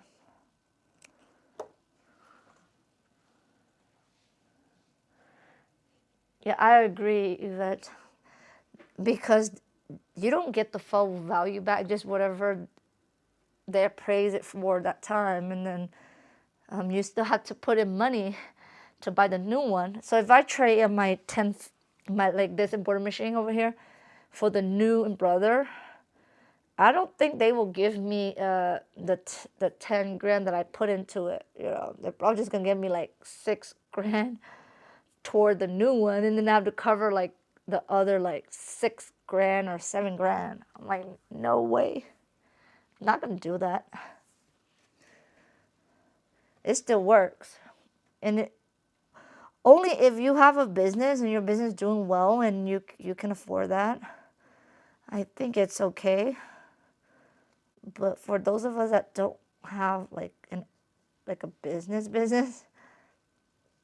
that's, you know, making money where you can like always get like an upgraded one all the time.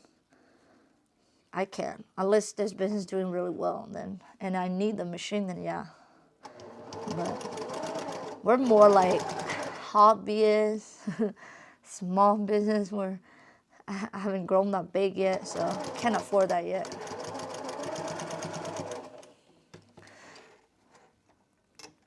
Plus, I prefer to go out more. Like, I don't want to sew and be stuck all day, sew, fulfill order.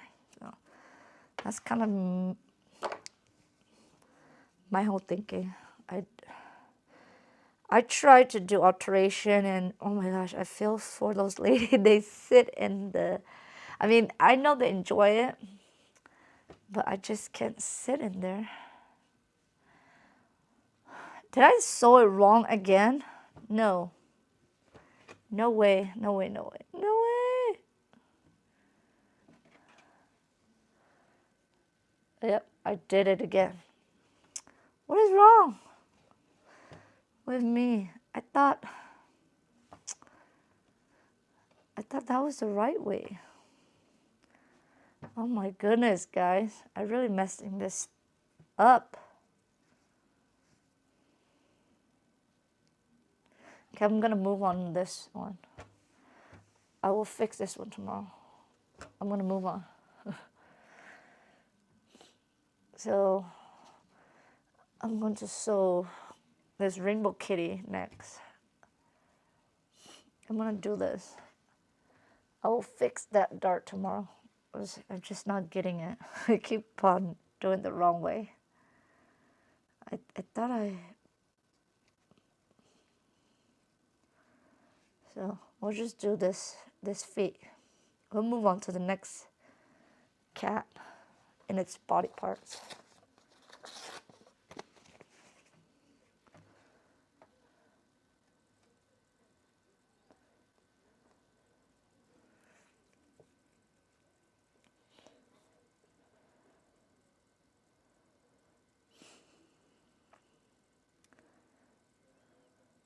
Yeah, but Yvette, but you actually, it's part of your job, so yeah.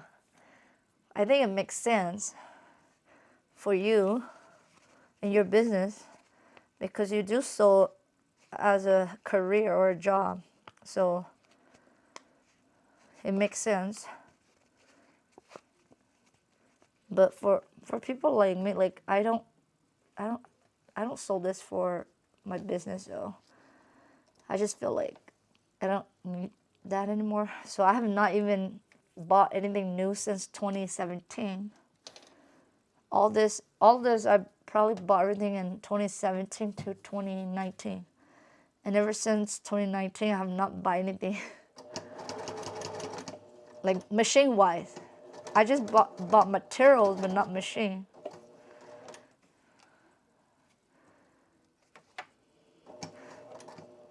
Plus, I don't think I have time to play with them too much anymore. So, like I said, I'm getting to surface pattern design, and I put all my money into that.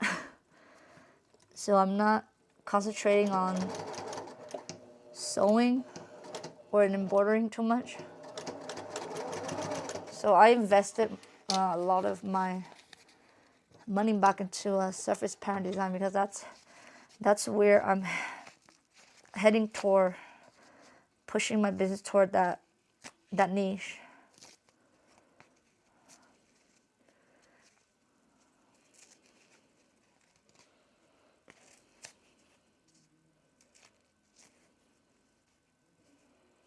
And I know that niche is a really slow growth, especially I'm going to it without any knowledge or any education. I'm just teaching myself through online courses and YouTube. So I'm not expecting that one to like make any money yet. But hopefully in the future, it'll pay off.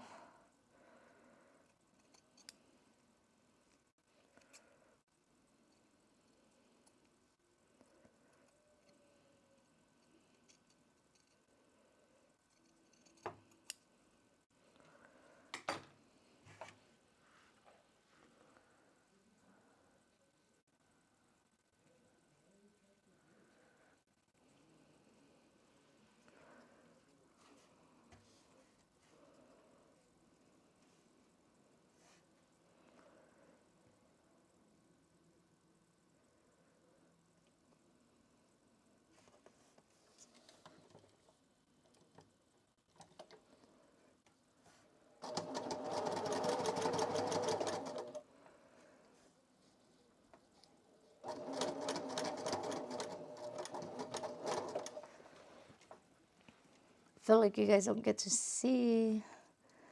You guys mostly just see my back. But that's just how I have to film. I can only set the camera on this angle where I'm located.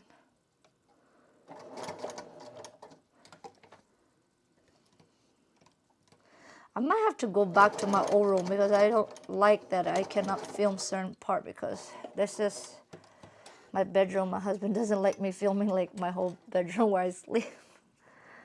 So I only film like the part where I'm working. But I really want to go back to my old room. We'll see in the new year. I'm trying to make some space in my old room. Maybe I can go back to my old room.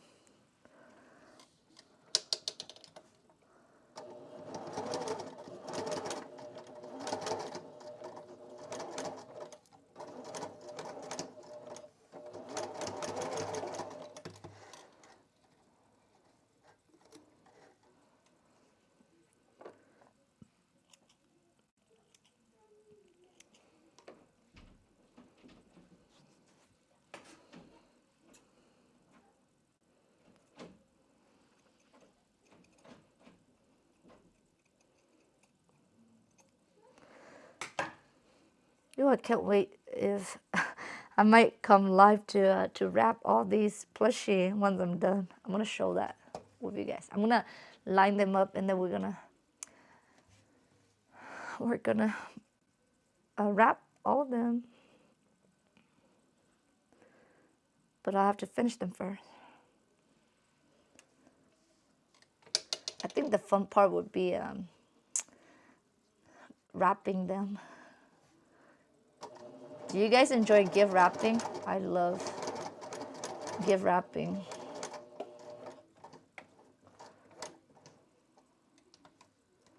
I don't make it look pretty, but you know, I just enjoy the process. So I can't wait till all these are done so we can gift wrap them. I'm just making like a simple drawstring bag to bag them up. So nothing special, but I do have other gifts that I will be wrapping. So we'll see if I plan on a live for that. That'll be fun.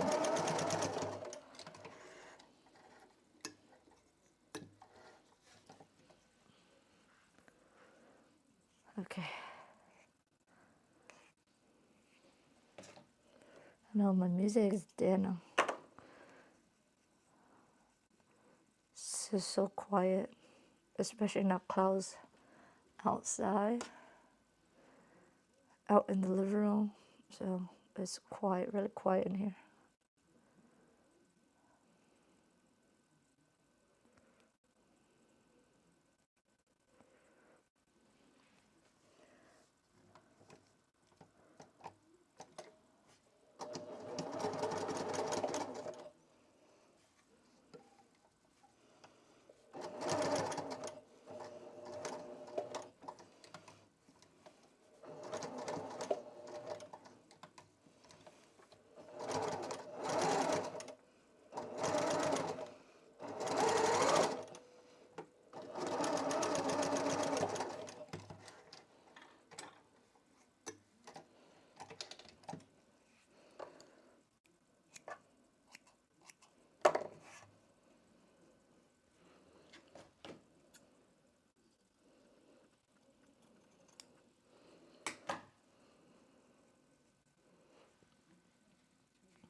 Okay, those are done. Let's do the tail. I can't wait to fill this up. I really want to fill up. I think I will have to fill up, take a picture for you guys. And then my next live, I'll show you guys when it's all done. So I'm super lazy now. This took me the whole morning just to cut all these little pieces.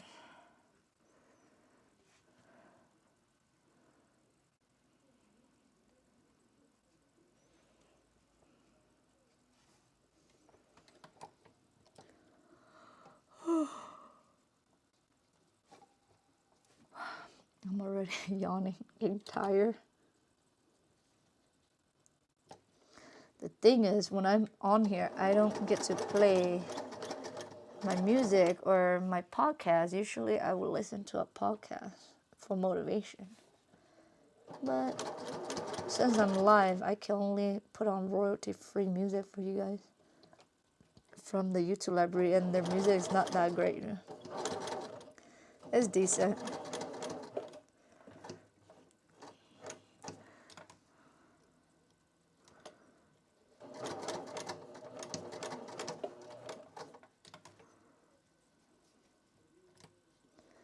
And I cannot pay for subscription to Epidemic Sound yet, so we'll have to kind of just listen to the machine or listen to YouTube library music.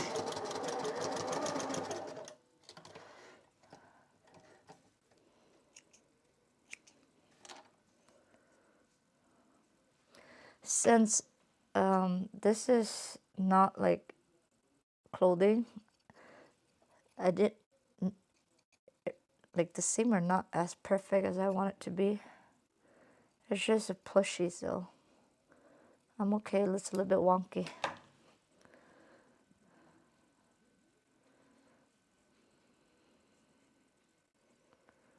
So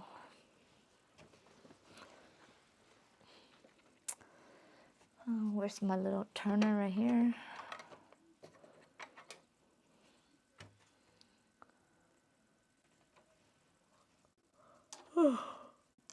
I'm getting sleepy.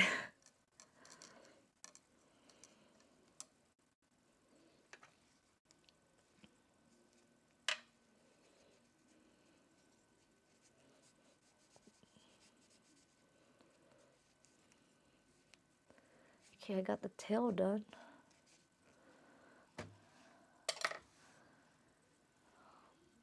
Let's do the face dark.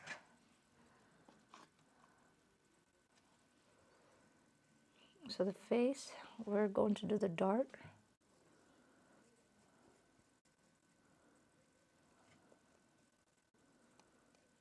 So if you guys are interested in this pattern, it's really easy. Once you cut all the pieces, it's really easy to put together.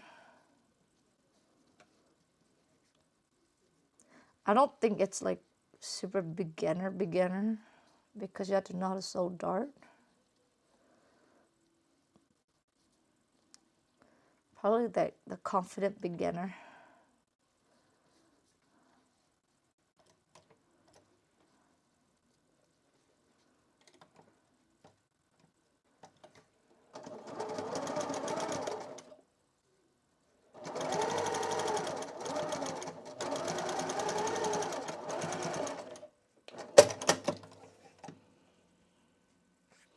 I like the auto thread cutter, but I try not to use it all the time because sometimes I cut the thread too short.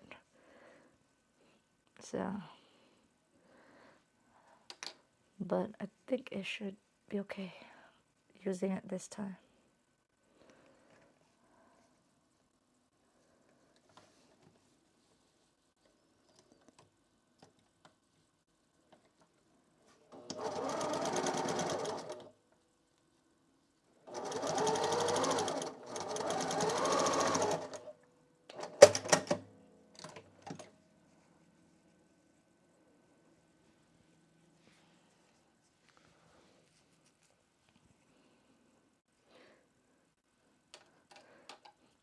Yvette, are you working on something right now? Are you sewing? Or is it bedtime for you guys yet? Or are you guys like night owl too? It used to be night owl. We'll be here like all night, but with I don't know. It's just this year it changed. Can't like I changed my routine, so can't really be here late anymore. But I love the night owl from last year. That's so much fun staying up late, but I tried to cap it at like 12 a.m.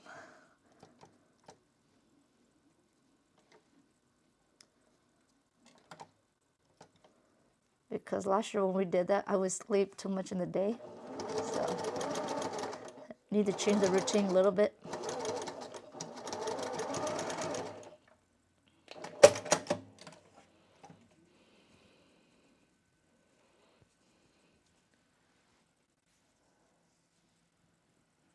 Ooh, are you guys so you guys can take picture, Yvette, or is it just for fun? I wanted to make, I don't know if I have time. I did I was gonna use Alien Mac pattern, just the knit. Are you doing knit? A knit dress or woven? You're using woven fabric? Because I'm too big to be trying to make a dress that is not knit fabric. I will not sew one that is not knit fabric because I need that stretch and comfortability. I was gonna, I don't know if I have time to make myself one, but I'm just gonna make for all 3 kids so they could take a picture with Santa next week.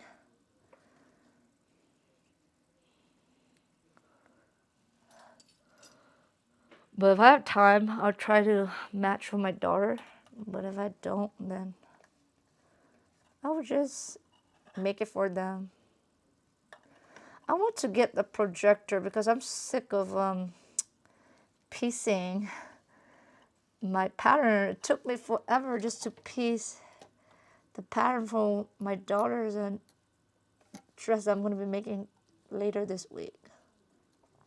Take forever. I might to, if I go back to my old room, I might have to look into a projector.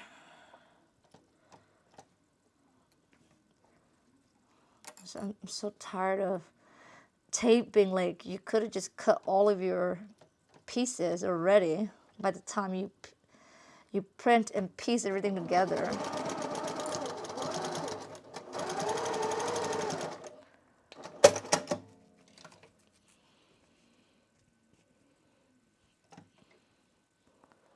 I don't even know if this rainbow cat will look good. But my daughter says she liked the color, so I don't know. And one of my girls, she only liked black. She wanted a black cat, so well, I did not cut any black today, so yeah, I did a lot of pink pastel color only, and then this kind of marble rainbow kind of fabric. So I have to go back and get a black fleece.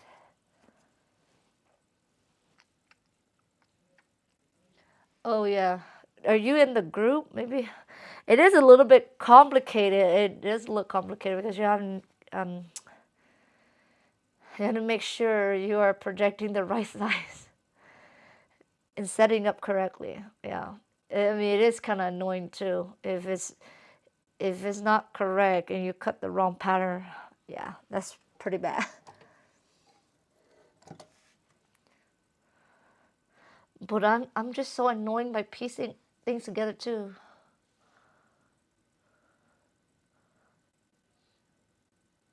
Oh, Jazz, you're always working late, girl. You are one hard worker.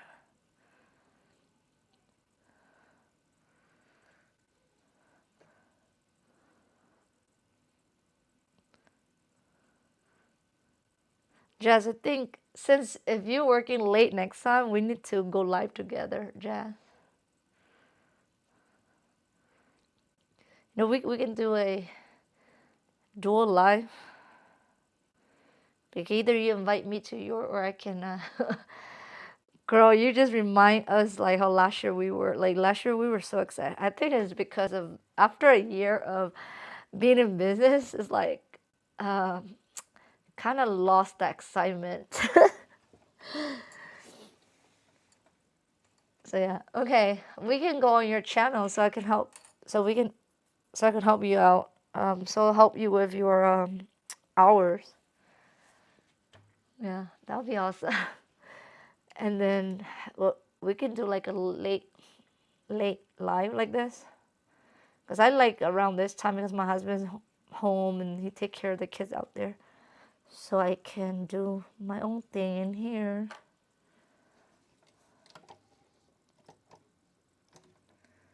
Yeah, I miss those days, like especially like your first year in business. You're super excited.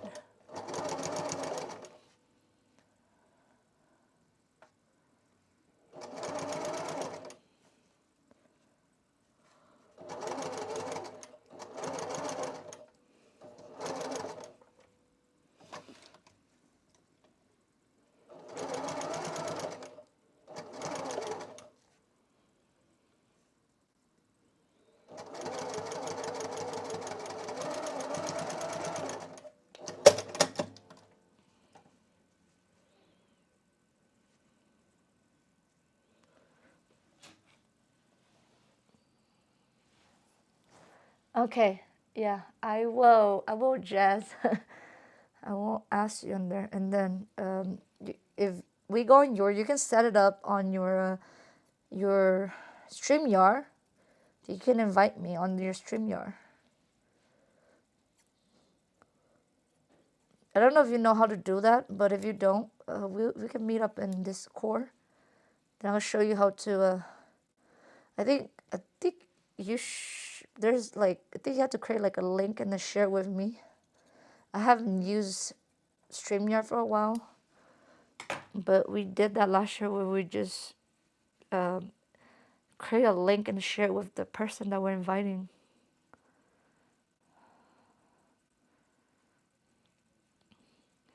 Yeah, like we haven't done any dual live for a while.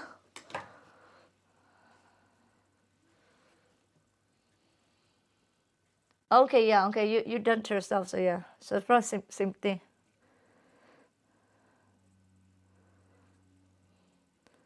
I just have not done live using StreamYard. Since I bought this is the yellow box. I just have not used StreamYard.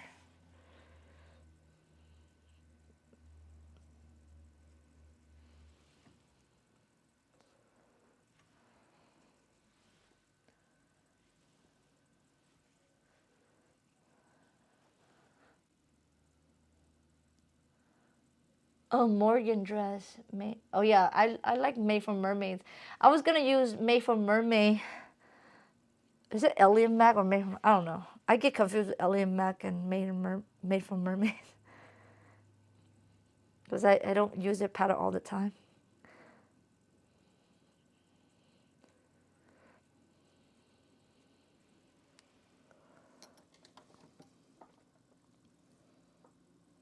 Yeah, I think I'm gonna get the. I think it might be Alien Mac for the woman dress that I'm gonna try to sew.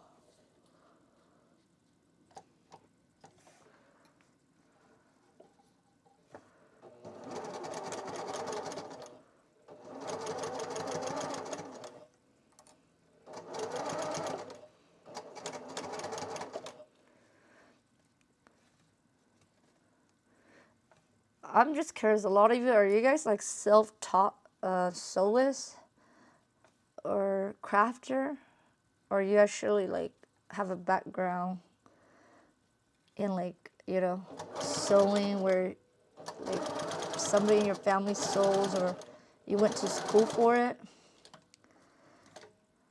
I feel like a lot of us are self-taught through YouTube, because there's like YouTube now and a lot of courses out there and people sharing their knowledge online. Because before the YouTube age, is like you have to know people that know how to sew, to pass on their skills.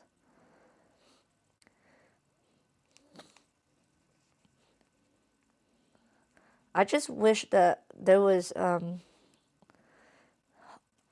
YouTube like this back when I was in high school, because I would totally teach myself how to sew, because I really want to sew so bad, but I didn't know anybody, or my mom didn't know anybody that was willing to teach me. And now it's like I tell my mom, like, man, I so badly want to learn how to use a sewing machine. I want to learn how to make clothes, but I didn't have connection with anybody until I went to college, and I saw that there was some sewing class at the community college.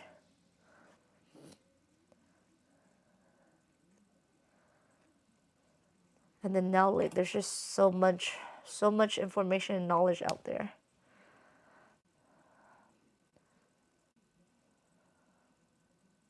And people are really nice now about sharing and teaching people that want to learn.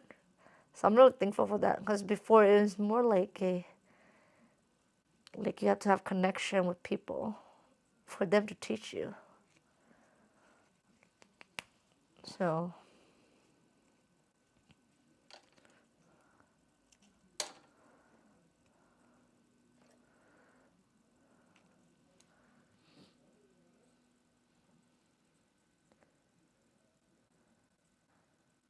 that's awesome. Yeah.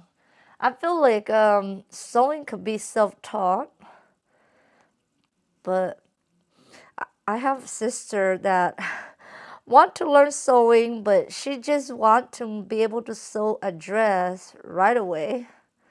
I told her it's not that easy. Like, when you first start out, you have to teach yourself about your machine first.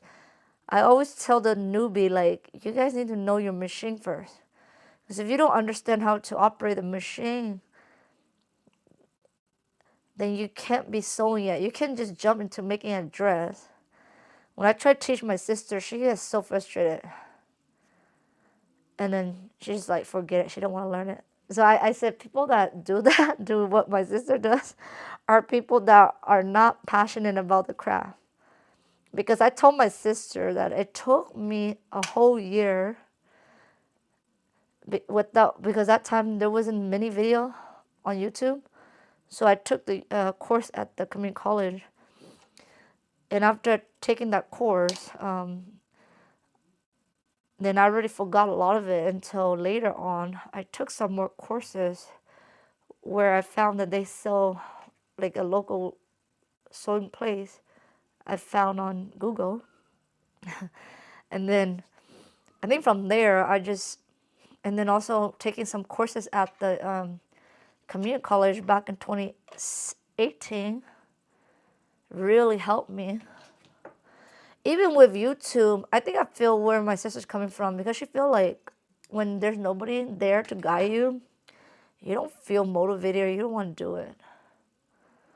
You know, so I think that's probably her problem with motivation.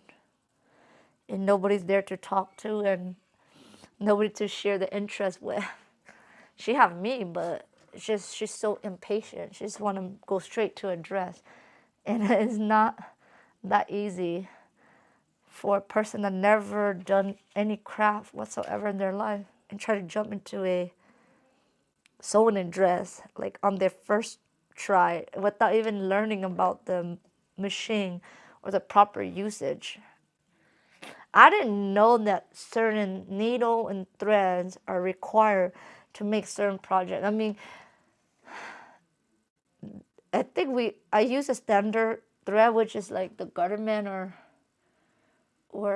I don't like Coats of Clark because they do have this little fuzziness. But I think my preferred thread is Garterman.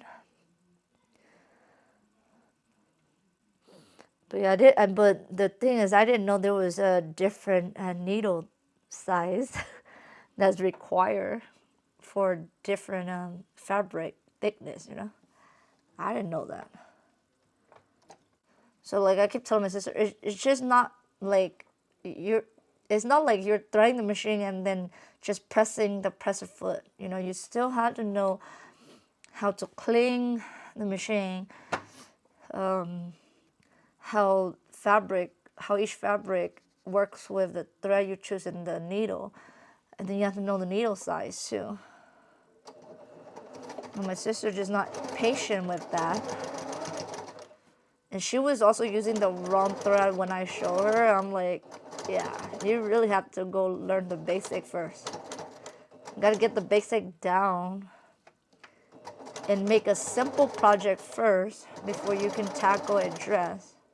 Unless you're a really ambitious beginner, I think you can make a dress. I was really ambitious and I tried my first knit raglan sleeve shirt, and I chose the wrong fabric, and it didn't turn out that great. I never finished it, or I think I did finish it, but it was really ugly. I only wore it once.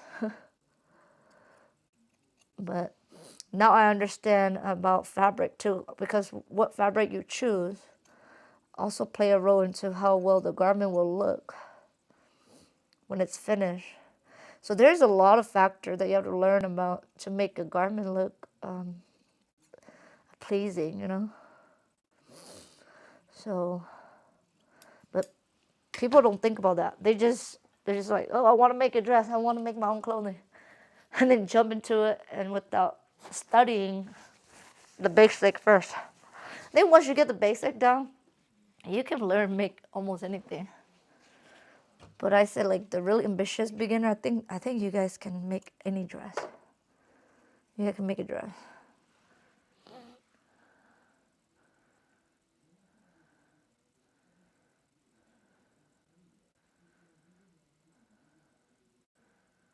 Right, Yvette? Same here. I didn't know that. When I have my old senior, the cheap one from Walmart, I never changed the needle too. And I tried to sew jing on it, and the needle broke.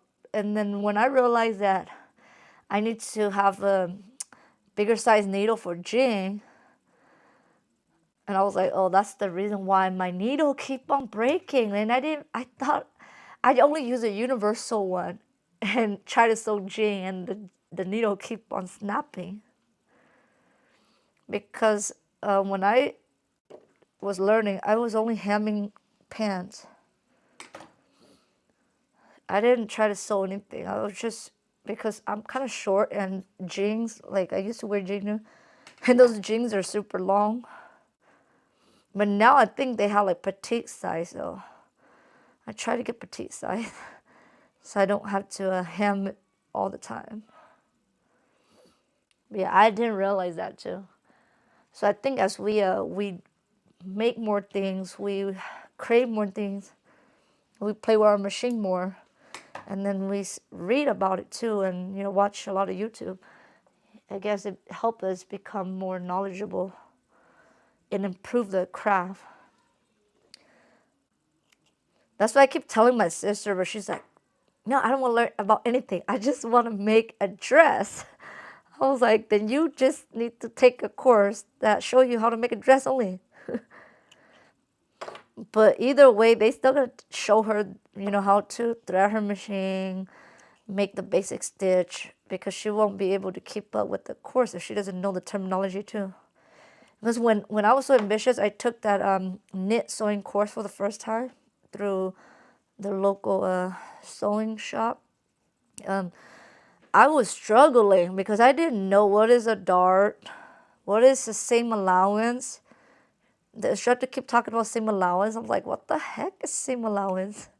Like, I don't get nothing. Oh my gosh. I remember that first time, I was so ambitious.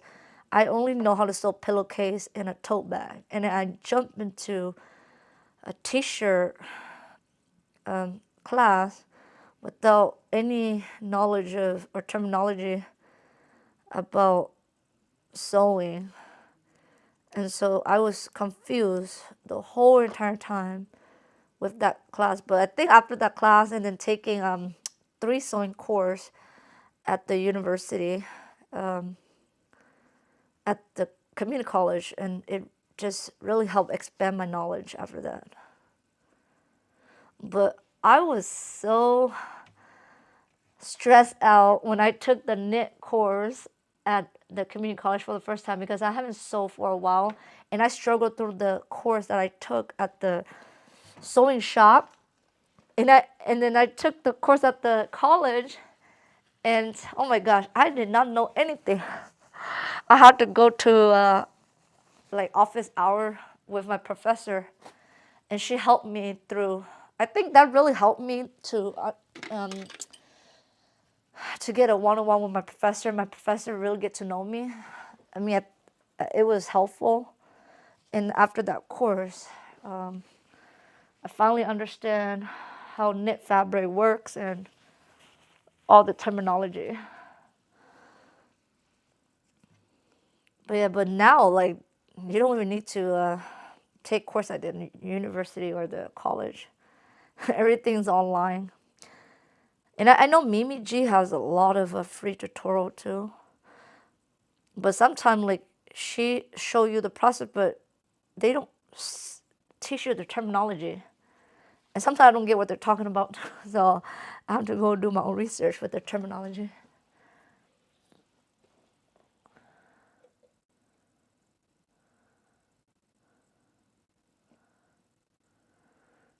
Back in the day. Yeah. Girl, back in high school, I really want to, but I couldn't wrap my head around how they're able to construct the shirt. Like, I never look inside my clothing, so I don't know how they piece things together. So I couldn't wrap my brain around. So I really, really want to take a course, because I couldn't get the concept, Even in high school, I really want to make my own prom dress, but I just didn't know. Nobody, or my head couldn't wrap around the concept of putting pieces together. And I was so afraid of sewing anything because I was afraid of the machine too. So I took a fashion course, but it was fashion merchandising. That's the only thing they offer at my high school. I thought it was a sewing class, And I took it, and it was not sewing. It was just merchandising. So fashion merchandising was just a course that, to teach you how to work in retail space. And I was like, oh man, that's not what I'm looking for. So I think I'm kind of glad I came a long way. That's why I told my sister, like, I told my older sister, like, it took me a long time, and especially for the internet to have grown with so much resource for me to have grown my knowledge too. Because without the internet, I think I would still be stuck. Because I couldn't wrap my brain around how they piece everything together. So I think I feel like I'm a really slow learner now. And I need people to like kind of hold my hand.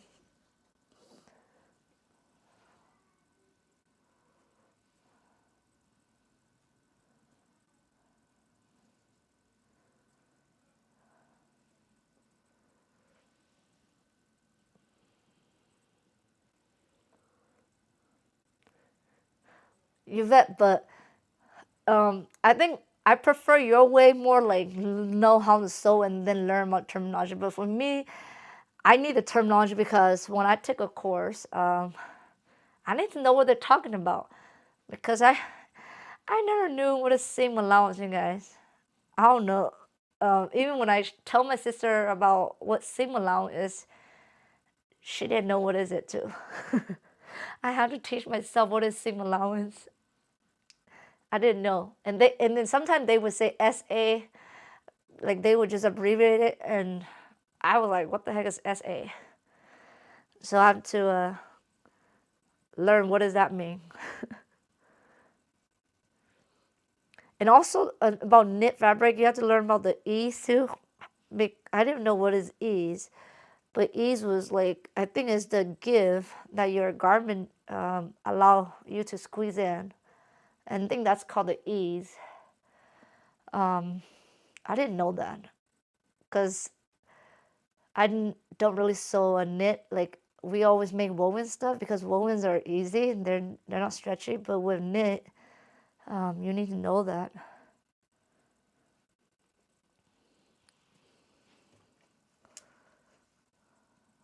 But yeah, so I think learning anything new is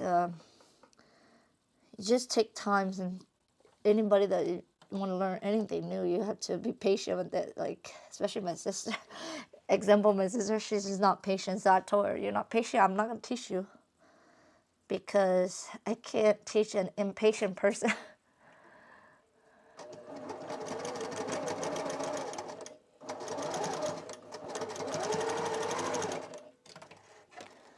Yeah, I told her to watch me on YouTube, but she says she doesn't like to watch me.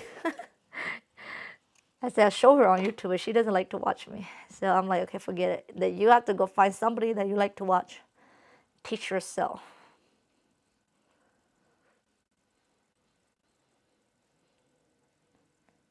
Yeah, Beth, I am the same because I tried to DIY. Well, I did try in high school because my mom did have a sewing machine, but I couldn't wrap my head around it, how they piece it together. So when I took the fashion course at college about pattern making, that's when I know, okay, wow, like my eye just opened up to how a flat piece of paper was turned into like a three-dimensional garment where you can put on. And it just consists of blocks and pieces and puzzle. And I mean, but you wouldn't know how to do that if you didn't take the course. I didn't. Like just from like waking up and say, hey, I want to make a shirt today. But if I never look inside of a garment and study it or took course that teach me how to, piece the puzzle together, I wouldn't even know how to put anything together. I'd probably be heck sloppy. Or I wouldn't even know where to begin. So that's what I'm saying. Like the craft needs to be passed down.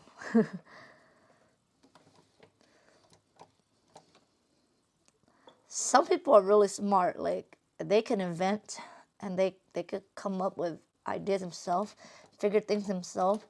But I'm not one of those persons, so I really need the master to guide me.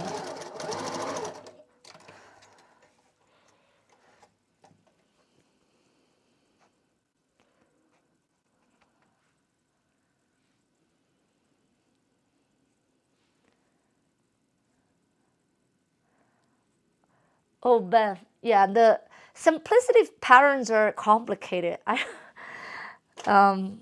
Yeah, I like the pattern that we buy on Etsy online because they have picture and everything's clear. So simplicity, I mean, you really have to understand all the terminology they use in the pattern to understand what they're talking about and to be able to finish. And plus simplicity, their pattern, I noticed that they always make the size. Each company made their size, like you could do size 6 in simplicity and then do size 6 and another company, the measurement be off a little bit. I think they might use like different measurement, or each company has their own standard size measurement, I guess.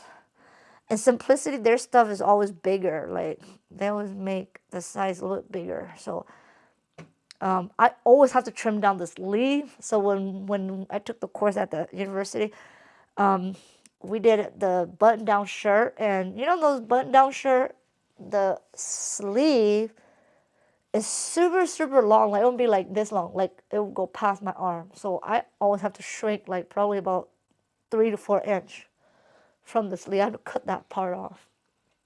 And you need to know how to do that,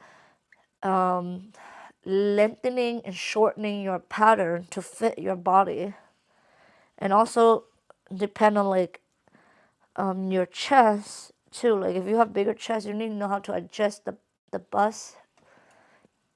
So there's a lot of things you need to know how to do, especially when you're making garment, and if you're doing like fitted garment instead of knit. Because we did the woven button-down shirt, and it was a fitted shirt, so I have to do like bust adjustment, arm adjustment, length adjustment, the yoke adjustment too. Because once I adjust one thing, I have to adjust everything just to fit my size. In simplicity, they made pattern for like tall people. That's why everything I have to shorten it. So that's why I don't really like simplicity like pattern because they tend to make for like super tall model. So I like to go with the pattern online, like Made for Mermaid or Ellie & Mac, like those pattern companies. They kind of understand their market, so they made the pattern fit more toward like most body type. So with those, I don't have to do a lot of adjustment, but with simplicity, you do a lot of adjustment. And that takes a lot of time. Like we took almost a whole semester just to, I guess the teacher wanted us to really know the step.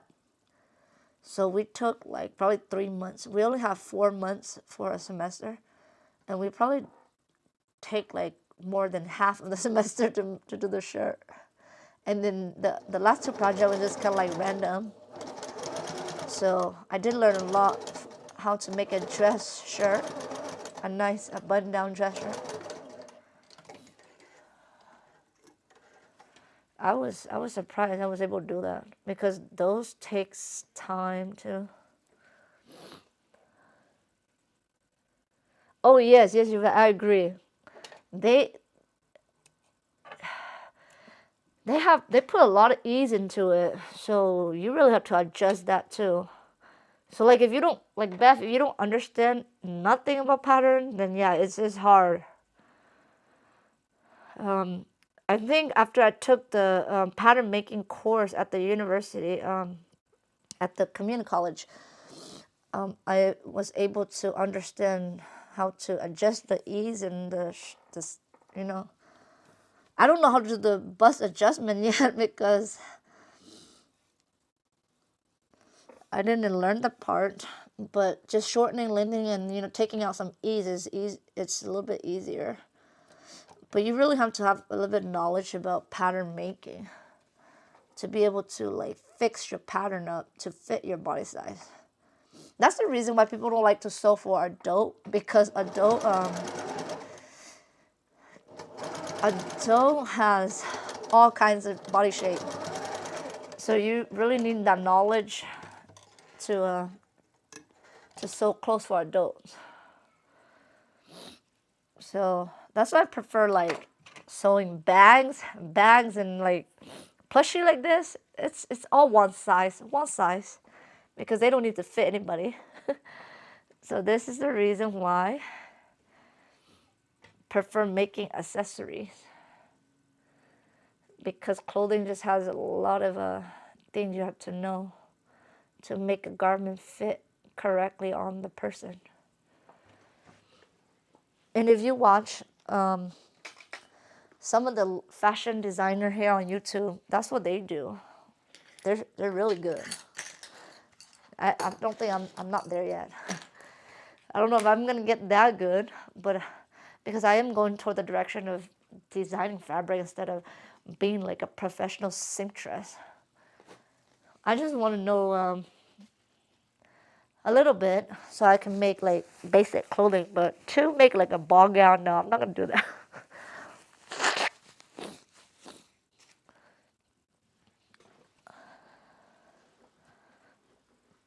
I thought about it. My professor did, because one of my my fashion illustration was a ball gown wedding dress, and my professor was like, "Are you gonna make that for your fashion collection?" I'm like, "No way! Like that's gonna cost me a fortune for my runway show.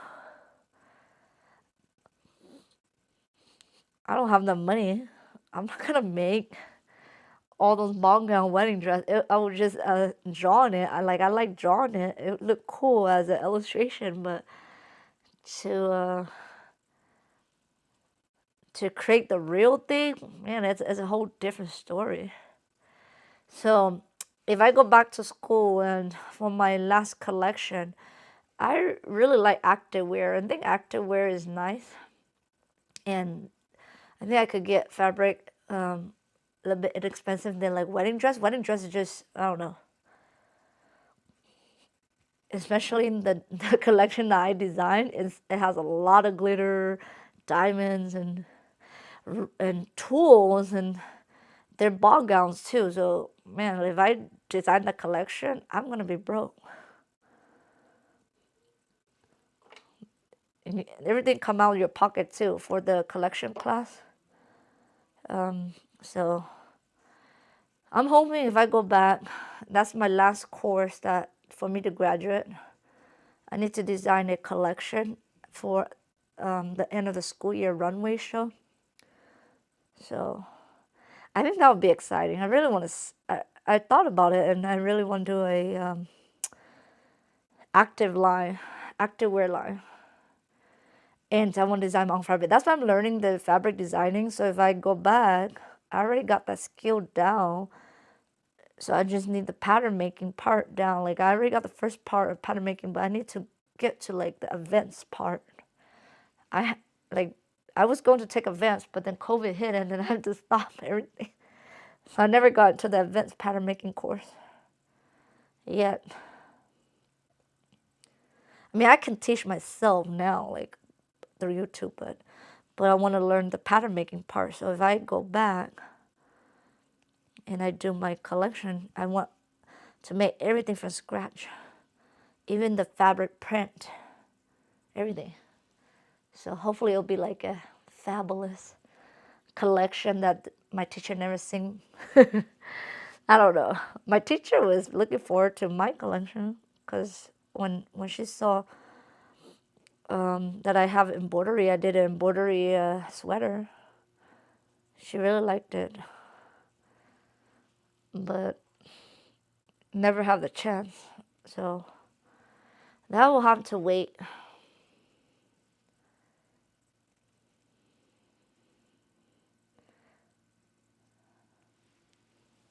Oh, Jazz, are you going? You have a good night, Jazz. Hey, Danny. Good evening, Danny. Okay, Jazz, I'll see you next time we're in Discord. Good night.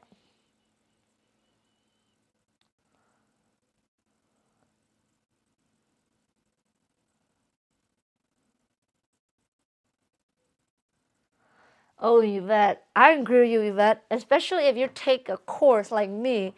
Oh my God, I was so afraid. My teacher, like, she looked at every single detail on my garment. So I have to like, if I saw something crooked, I had to like pick it out and redo it until like it's like almost perfect seam. Because she do grade how well you sew, how straight it is, or how curved, if it follow the curve correctly, and if you use the technique she show you. So she do check every little thing. And when I got a little bit bad grade from my skirt because I chose a really the fabric wasn't that great. I think the fabric puckers, so I couldn't get the pucker out no matter what I did. I even hand sew it. It still have a little bit pucker on the zipper, and I got docs on pointing down with that. Like she wanted to be like flawless, perfect. So yeah, taking that course really made me try to make all my seams and everything look as clean as neat. But if you're not doing it for like a grade or for like a profession for like a job, doesn't really matter if you're just doing for yourself. But if you're doing for a client or somebody else or for a course, then yeah, your seam and how you line things really matters.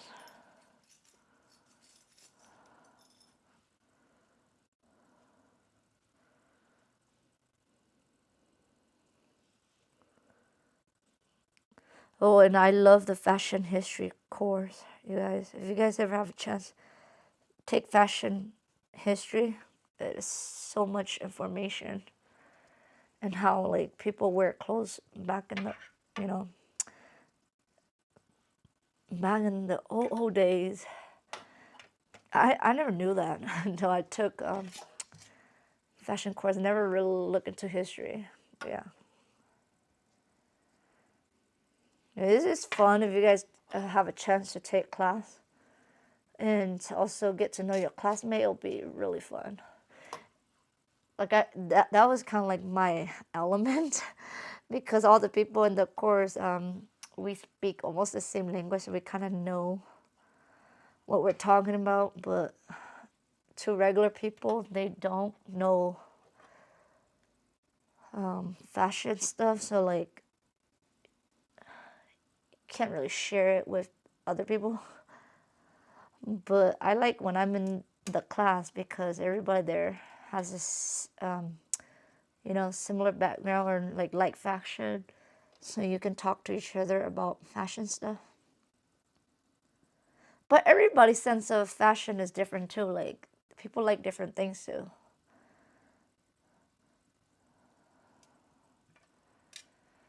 Okay.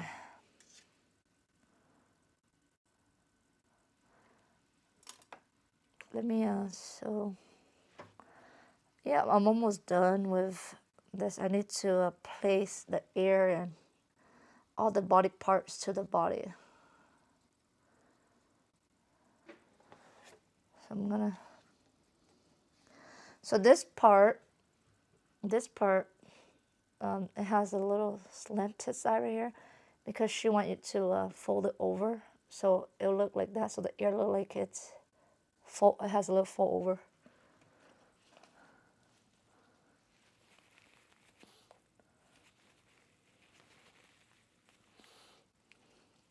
Hey, Danny. Are you working or anything tonight, Danny? You're not in bed yet? I know it's just, I think it's pretty late. already, right? In the East Coast.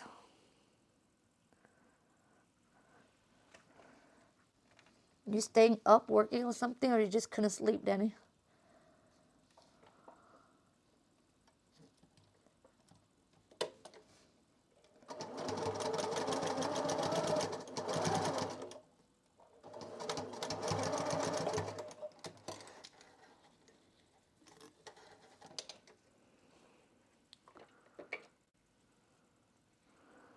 Oh, yeah.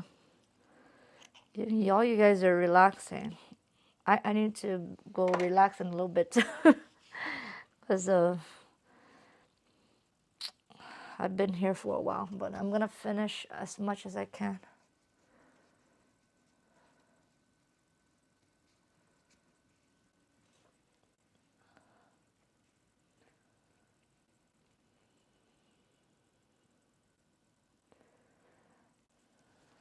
Let me see my iPhone, see if it's charged. Oh, my iPhone's almost charged. So I can definitely show the sewing part now. It's almost, let me see. Let me see if I can show it again.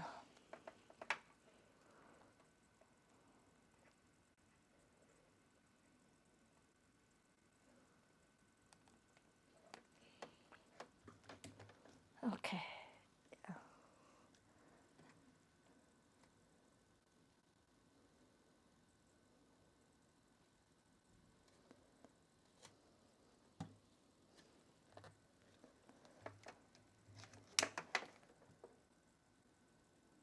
Okay. There we go. It works. I mean, not that it matters anymore, but just in case anybody want to watch the sewing part.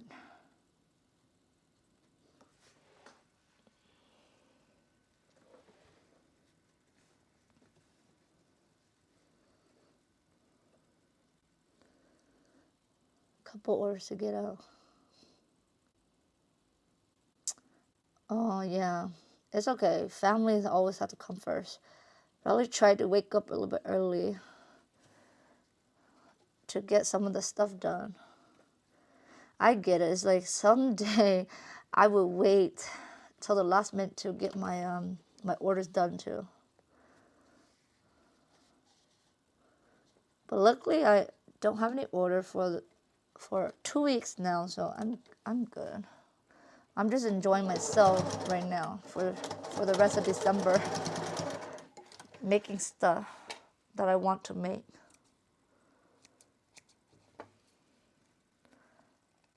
Because I'm not gonna be working on anything embroidery for the month of January. I think in January I'm probably just gonna relax and just do stuff on computer instead of actually embroidering or doing anything crafty. This is probably gonna be my last month making anything.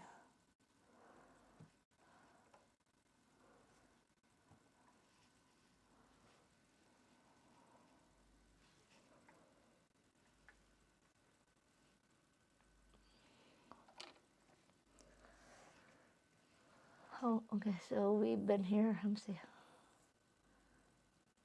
almost 3 hours. Okay, almost 3 hours.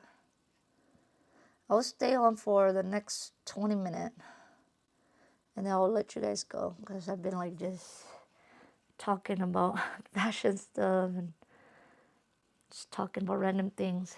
Been here for a while.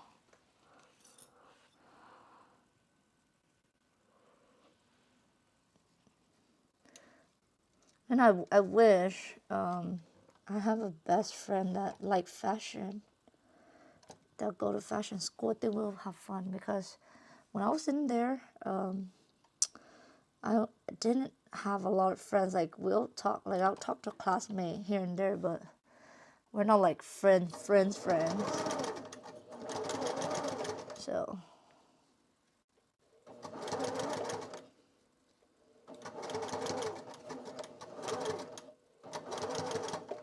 I mean, I did become friends with one of the girls, but I think after COVID, we kind of lost contact. Plus, a lot of them are like single. They don't have kids. And the people that have kids, they're like super busy. So like, I don't really like have anybody that I could sew with. It would be fun if I have a sewing buddy that comes to sew me in my house and I go to her house too, you know. I want to have something like that, but I don't. All the people that try to invite to sew with me in my house, they're always busy.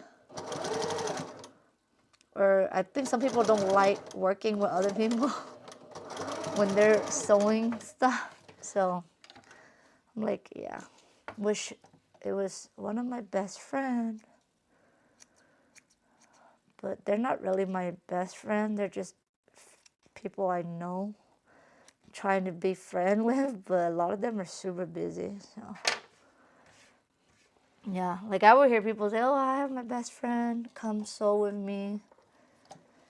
So, my friend that live here, my best friend that live here, she does scrapbooking. I used to do scrapbooking, but I don't do it anymore. So I have invited her a couple of times to do craft with me. But now that I'm into sewing, she doesn't do sewing. I wish I need a sewing buddy.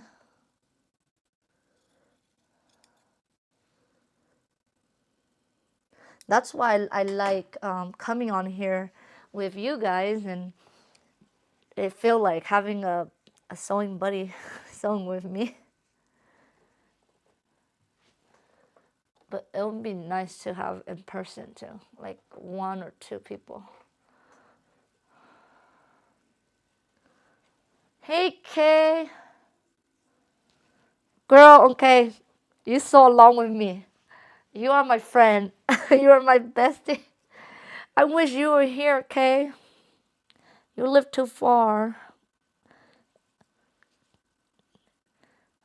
I know Nita's here, but I know Nita's super busy, so I try not to invite or ask because I know she's really busy. She has a lot on her plate and her business growing.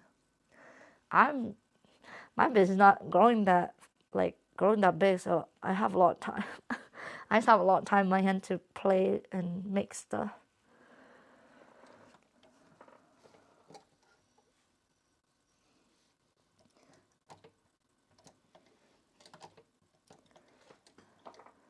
But Kay, I wish you're here so we could have like a man, I saw I used to be in this group, bag making group, where they have like social gathering, and especially like they do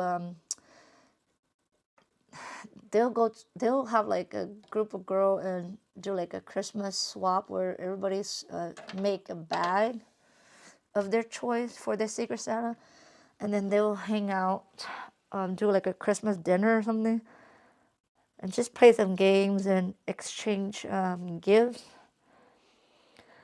I wish we had something like that, but it's hard to organize anything. I know those girls, like they have at least 2 people that are really into like organizing, and they have a nice home too, so they will host. But that was in Southern Cali, and I don't think I know anybody up here. They did invite, but it was all the way in Southern Cali for me. I haven't joined that group for a while, but I was in the bag making group, and they did that. And then I jumped from bag making to apparel sewing, and from apparel to embroidery, and now embroidery to surface pattern design. You guys, I am in so many community. But I think the best one is our embroidery community here that we develop right now, because I have more fun with you guys and I can be myself more around you guys. For the other girl, it's more like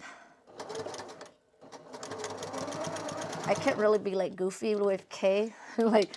Kay, yeah, I can be goofy with Kay. Kay, I love you. Kay, you are just really funny. But with the other people that I met, like they're just really not the type of personality. And a lot of them are really older people too. Like they're like in the mid 50s, 60. So yeah. But Kay, you're just a really funny person and a fun soul to hang out with. When I met you in Southern California earlier this year, I have so much fun with Kay.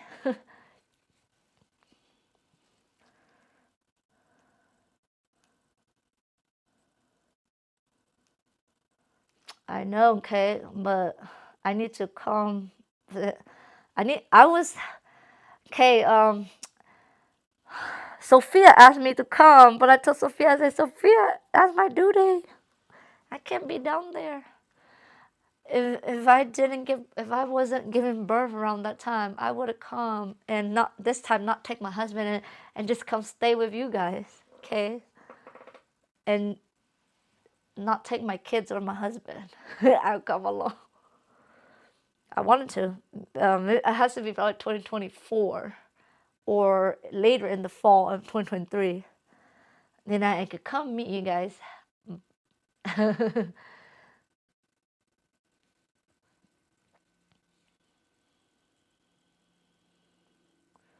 Oh, Bev, you can deafen yourself or mute yourself. But if you want to talk, you just let people know that you're turning your machine on, and if somebody doesn't want to hear it, they can turn down the volume a little bit. If your machine is too loud, they can turn the volume down. I like if I'm gonna use my machine, I let people know like, hey, I'm using my machine.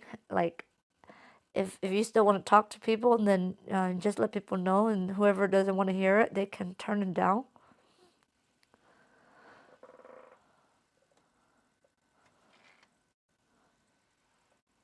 Oh crap. Okay, now the other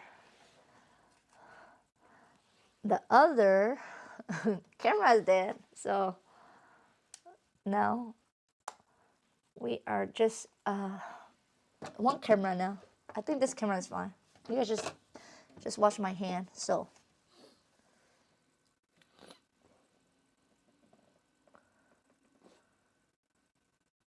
girl, I could still come, and later of 2023 I just need to give birth, and the baby needs to be a little bit bigger. The baby needs to stop need my breast, because I am planning to slowly breastfeed. So all my kids are breastfed. So if I come, and I could probably just come for 2 days, 3 days, Friday, Saturday, Sunday, and then my husband can take care of the baby for 3 days. So the baby, I'll have to wait till the baby's 6 months, so he doesn't take a lot of my breast milk anymore, and he can eat, so I can come without him being attached to me.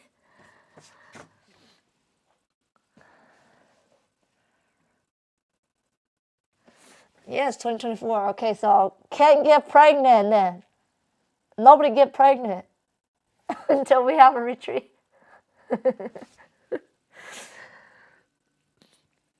Oh yeah, or else then, if my husband cannot take care of the baby, I just bring the baby down. Yeah, I just bring the baby down and then leave everybody with my husband. All the older kids can be with my husband.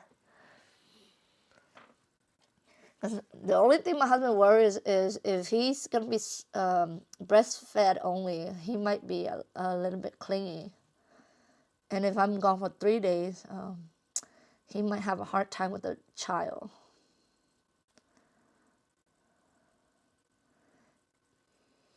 But I will have to ask how comfortable he is for me to bring baby too, because he doesn't trust me going alone. Like, especially with the baby. If I go alone myself, he doesn't care, but with the baby, we'll see.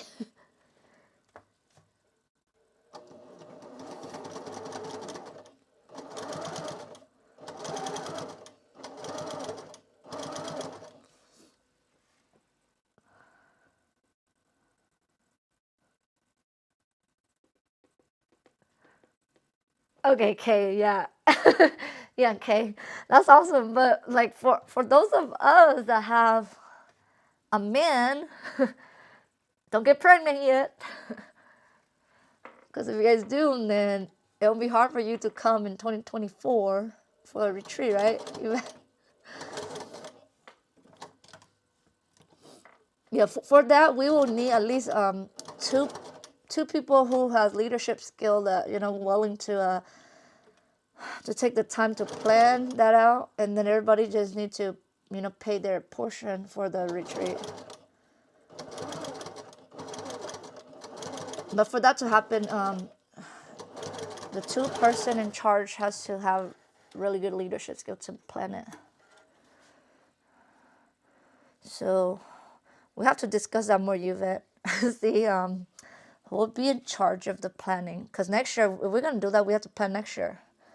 And if we're gonna book anything, probably has to be like a couple months in advance or even a year in advance. So no babies. If we're planning that, just don't make any babies.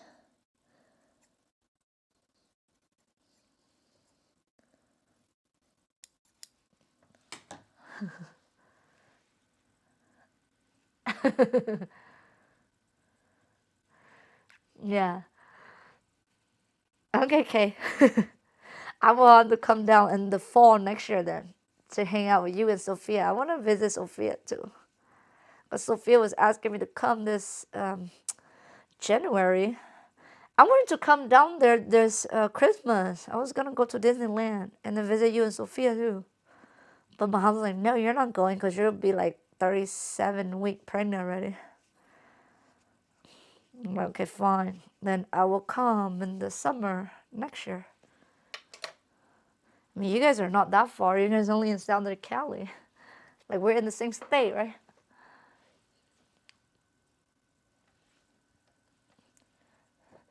We need to check out some other, like, craft retreat or like craft show instead of the impression too, okay? I don't know if you like sewing or quilting. Maybe we could check into those. Because I know in Southern California there's a lot of shows. It's not just the Impression Expo. And I like sewing too, so I can look into like sewing expo. There's like quilt or sewing. I'm not sure. Like, we only knew of the Impression Expo through Angela. I don't know if there's any other that exists.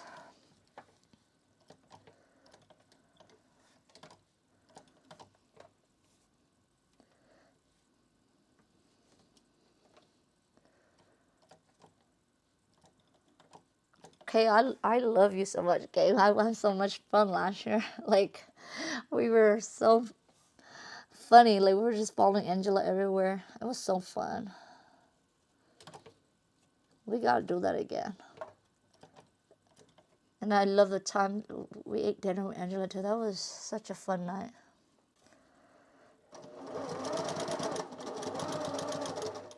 Too bad, like Liz, they did more than us though. They actually went bowling. They did more than us. But we can definitely do something like that too. We meet up again. Because I would love to do something, even not craft related too, like bowling or something else, skating. I don't know. Something fun too.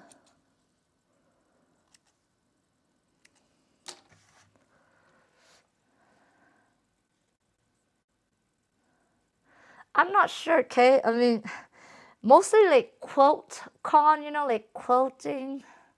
I don't know if there's a sewing expo, I would just say. But I know there's a lot of quilting expo. I'm just not sure if there's a sewing one. There might be some sewing retreat, but we really have to know the people. I know that some people, like if you follow some like people on some influencer that do sewing, they will host like retreat on a cruise. I forgot who is it that I was following that they did host like a sewing retreat on a cruise ship, and you bring your machine and they already have project made for you. And you just, all you have to do is just sew, okay? Like you and me would just go and sew. They already cut everything for the project, and we just sit and sew and then drink wine, whatever. Like, I definitely want to do that because I'm freaking lazy cutting materials. So if the project is already all cut up and all we have to do is just drink wine and sew, I'm down for that.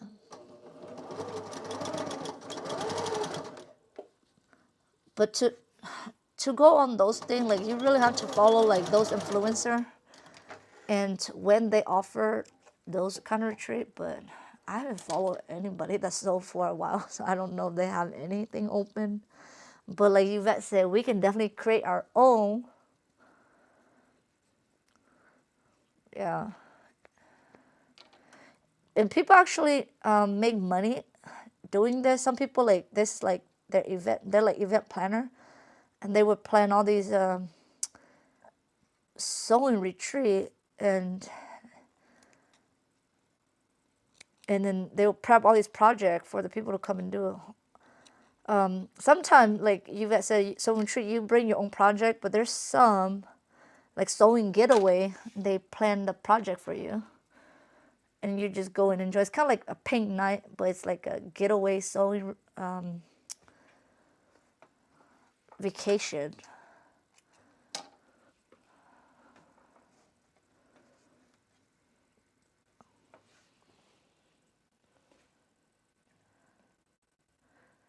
Yes, that's right. That's why I said, like, if we can find like a sewing conference or sewing, I don't know what is it called, but it might be a sewing retreat getaway or something that where like you follow like people that you really like their pattern and you like their sewing. They will have like popular patterns or project that the sewer people like, and they will put it together as a kit, and you pay for the whole thing. So you get like the whole package deal. All you do is just sew and drink wine, and you don't have to cut anything. But then you don't get to choose a project though. It's already pre-planned. But most of the time it'll be like a bag or some kind of crafts stuff. It might be garment too, but most of the time it'd be like a bag. Because people love bags, you know.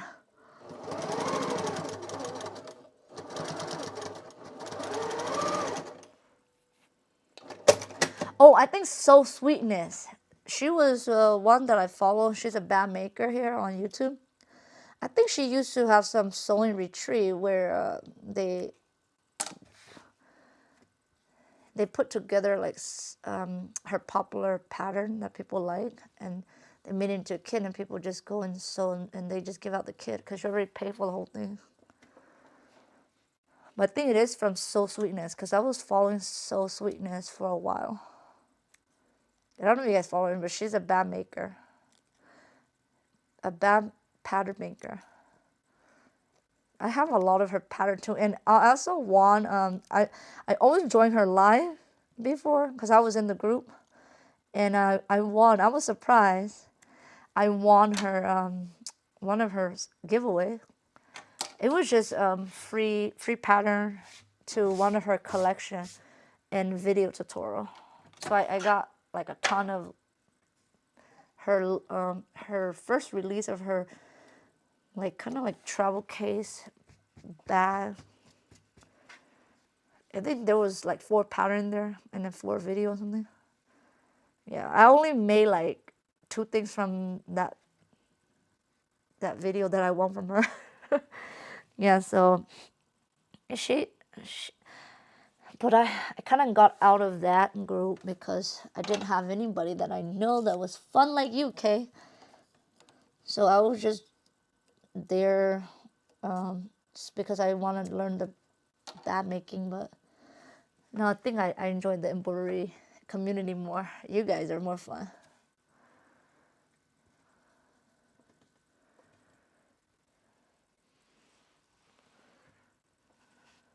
Oh, you too, Danny. You have a good night. I know it's a long day for you, girl. Get some good night sleep. Take care.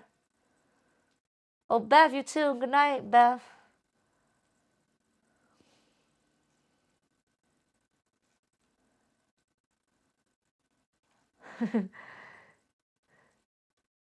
Okay, definitely, girl. I need that. And we need to have a girl night where we just sew and drink. Don't like we don't think about anything else. Just sew. I need that. I need that. Get away from sometimes from your home life, your daily routine. That's so boring.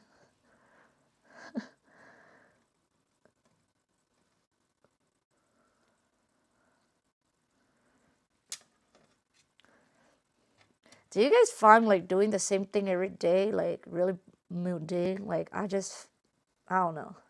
But I guess that's just how life is. Like you have to repeat. Sleep, eat, repeat. Like they say that. That's just how life is. Like you just have to repeat the same thing over and over. But it'll be nice to treat yourself sometime to like a little girls' night out, right? Have some fun. I need that, especially after having baby. Like, I'm gonna be stuck for like a whole month. Like in our culture, once you give birth, you can't go to your parent house for a whole month. So, and definitely, they don't want you to go out too much or to people's house during that 1 month that you're postpartum. So, and there's like a diet that you need to be on for a whole month, but I don't really do the diet. I just eat after 2 weeks, like normal. Yeah, so especially postpartum for a whole month, like you don't see your mom, your dad, or your sister, and you only see that child like every single day for a whole month. It will be, yeah. But I'm lucky I got YouTube, so if I'm ever bored or I need an outlet to talk to you guys, right, I will come on YouTube. I think that's how I'm so thankful for YouTube, for that. It gives me that outlet to hang out with people and to know that, you know, there's people out in the world like kind of go through the similar situation too, and you're not alone. Because sometimes I feel like I'm the only one going through it, and I feel alone. But you know, with YouTube, with you guys, I know that, you know, I'm not alone. Okay, so what is next? What is next? Where's all the little pieces?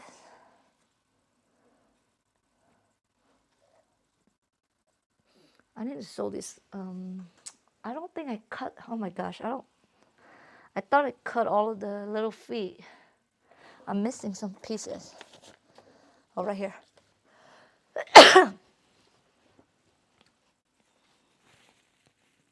There's a sew expo, sewing festival.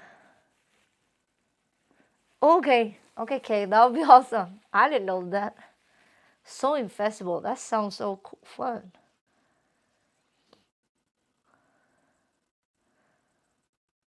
Okay. Okay, I do not like routine. Like after a while I'm get super bored. But then I would try to do something something different just to entertain myself too. Or learn something different, you know. Cause sometimes like every day all I do is just hang out with Cloud, take care of Cloud, cook for everybody, clean. It's kinda like my normal routine. And then after all those necessary steps are done, then I would try to learn something cool or do something for myself, just so I don't get so bored.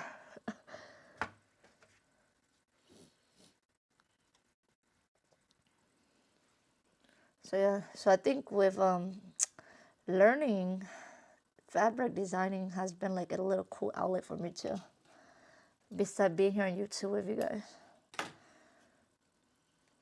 Like I have not sewn for a while, and I'm back at sewing this. This is a sewing project just for Christmas.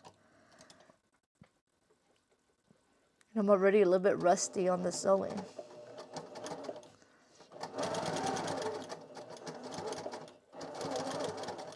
That's why I try to do a little bit of each hobby, just so I remember how to do them too, because after a while, kind of forget.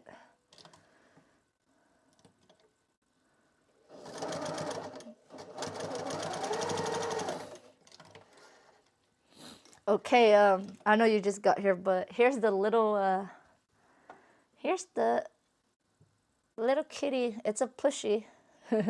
This one's done, but it's not stuffed yet, so I will, probably later the week, I will show you guys all the finished one, and then we'll wrap it together.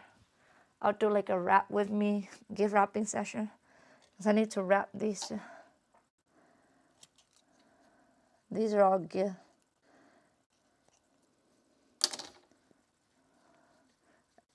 Like my kids want to give these to their friends or teachers, so I'm making, I don't know how many people they're gonna give it to, so I told them I'm only making 8, so they better choose.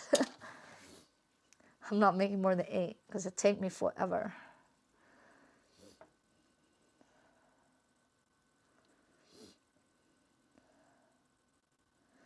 I think it's called Tea Line Cup on Etsy.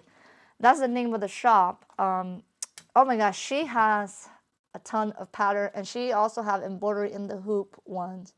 If you don't want to sew, you want to do embroidery in the hoop, she have those one too. But I went with this one because this one is huge, and I don't think my hoop will be able to do the. I don't think she has it in the hoop for this one. This one is a sewing pattern, but she did have all the faces. You can buy the face. The face is separate, so you can buy the face, and the face come like, it looked like this.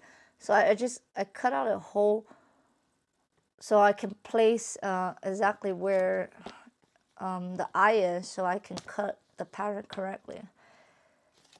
Yeah, because when you embroider, it might not be center, so I just cut like a big square, and then I'll just embroider it right in the center as possible.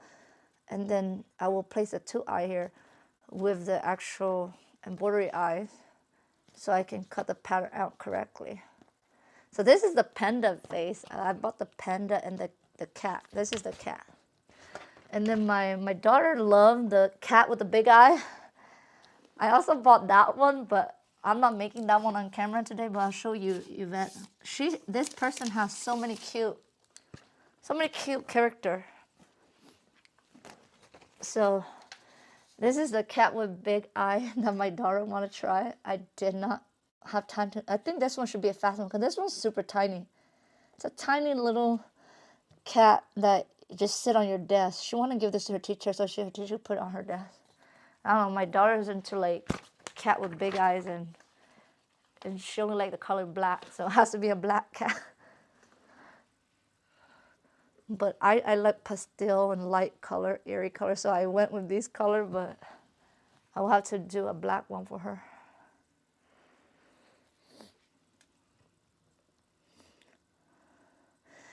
This is fleece. I don't like felt. I don't think felt would not be soft. You have to get fleece or minky.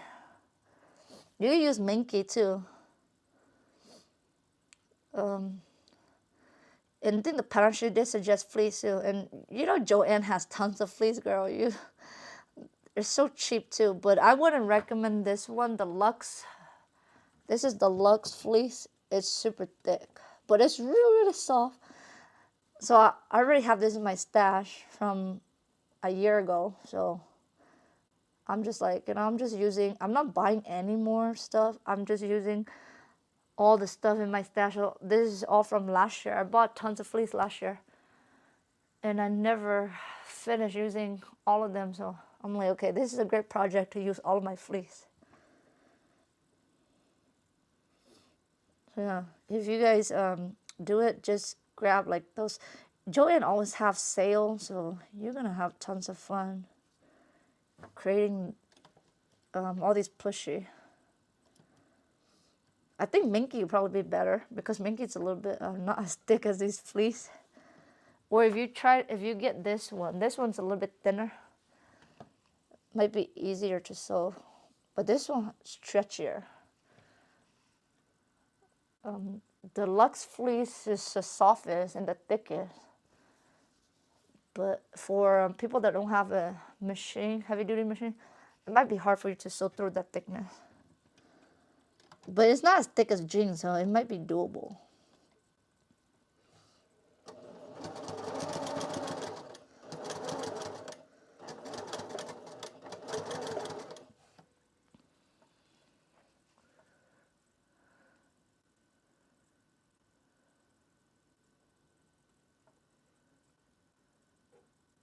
Sweatshirt fabric.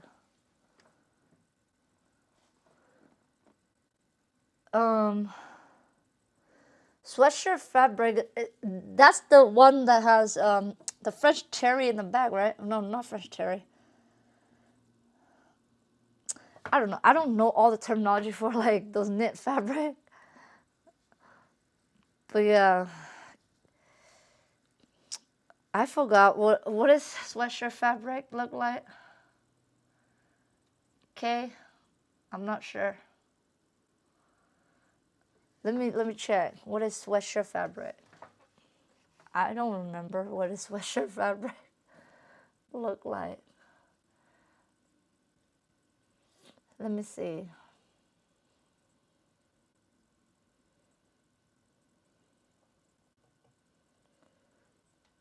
Yeah, Joanne has.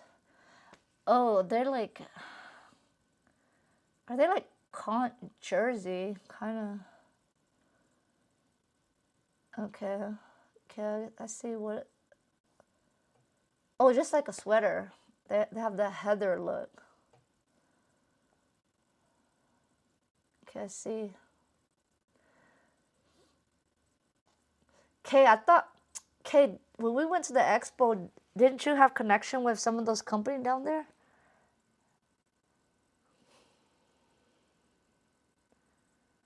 Okay, do you remember that What about contact those fabric places that we saw at the expo, okay? Because I thought there was like one fabric company that we saw. And I don't know if they do a leisure wear.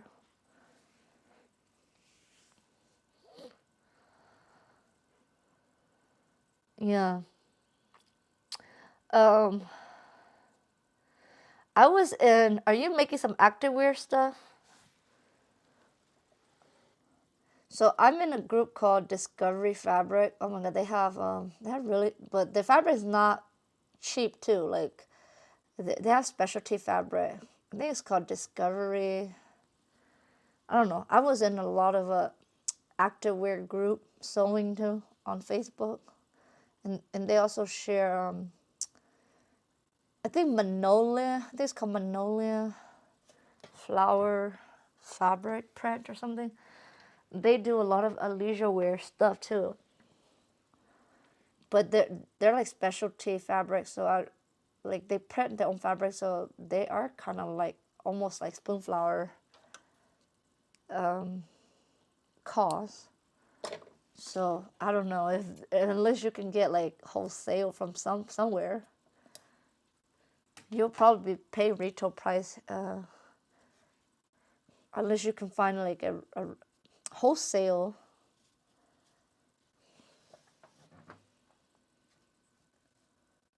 Girl, you are the same like me. I need to make it myself too. Because I was like, after baby number 4, I'm going to get back to workout. And I need to make all my athletic wear. I don't know if you joined the group called Green Style Activewear. She has a lot of activewear garments. And I want to get into that. Like that sewing again. Well, I never tried anything. I was in there attempting, but I keep getting pregnant or getting busy, sidetracked, and I never finished any garment sewing. So I might have to get back to that group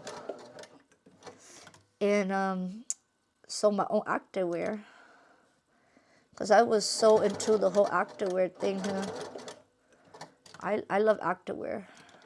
Especially matching top and bottom. I haven't made any lounge, but I'm pretty sure Green Style has some lounge some loungewear too.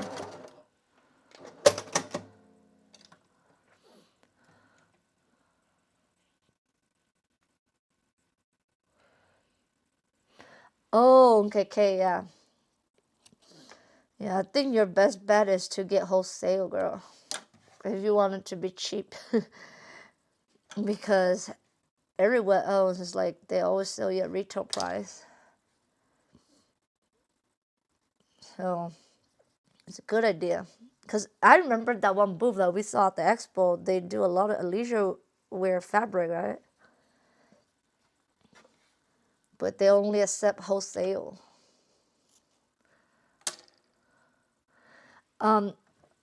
Green style, like the color green.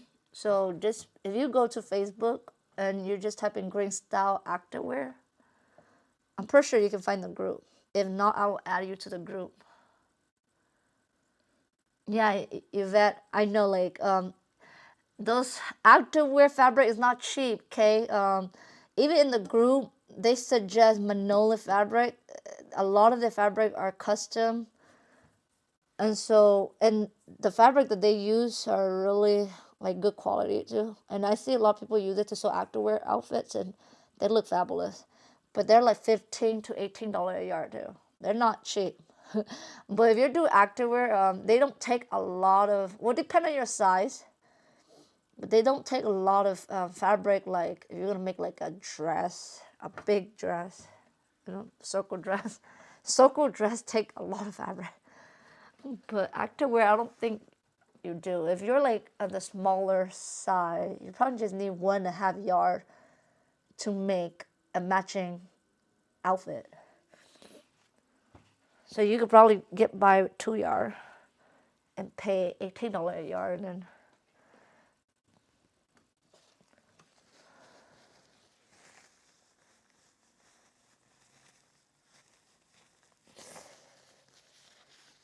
isn't terry cloth is too hot? I don't think terry cloth is good for. Yeah. But hey, Joann has 60% off right now. You can see if you can use a 60% off the sweatshirt fabric from Joann. I think they just have it today. Check if you can use a 60% off.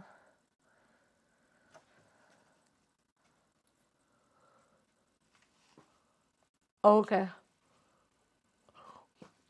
I feel like terry cloth is more for like cold weather. I wouldn't use terry cloth for activewear. No. I forgot what was the fabric. I think called lycra. Yeah, they use lycra. It was the called lycra that they used to sew activewear and swimwear. Oh, there was many names, but lycra was one of them for activewear because it's stretchy. But yeah, well, you're doing loungewear, so the that stretchiness might not be as important for like especially for activewear. I think that's important because if I'm doing like that really fitted kind of like leggings, I don't know. I haven't touched that group for a long time. Like I've been focusing on embroidery. So I don't remember much. I was so into it then, and I learned all this terminology, but I already forgot. Like there's just so much information about all kinds of different fabric. And see, I already forgot what a sweatshirt fabric is.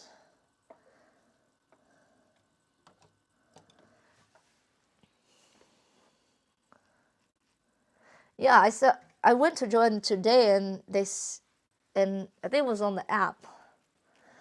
But make sure it's not on sale because you know Joann, I'm so pissed off. Sometimes Joann they do that, okay, but they will put the fleece or they will put your fabric that you want to buy. They will put it on like 30% off, and you cannot use the 60%. You can double dip. So that's the only problem. Make sure that the fabric you want is not on sale. If it's on sale, then it sucks. Because sometimes Joanne do that. I freaking hate that. Because I was like, what's the point, dude? Like, you already take off 30% of the fabric I want to buy, but also give me the 60% off. But I can only use it on regular price. So then I can't purchase what I want to purchase because they purposely give you that 60% off, but they also mark some of your favorite things that you want to buy on sale, so you can't even use the 60% off. So it's kind of ridiculous. But hopefully the fabric is not on sale this week, so you can definitely take advantage of that 60% off. Because I have not seen Joanne done a 60% for a while. So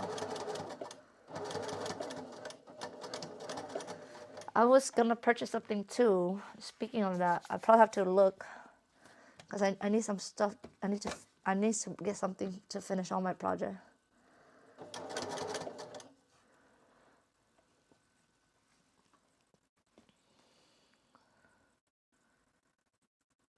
Oh, rib knit, yeah, rib knit is good. They're super stretchy. Okay. Yeah, that's why I said depend on your body type and size. So if you're on like a large, if you need like, if you have a big booty, like let's just say bigger booty, yeah, you do need more fabric. So people that have bigger booty will, yeah, definitely your bottom will cost more.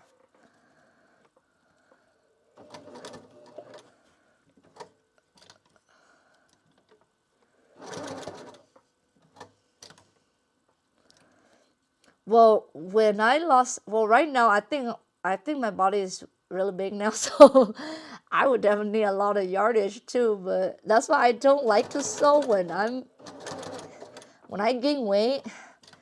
That's the problem because I have to spend more.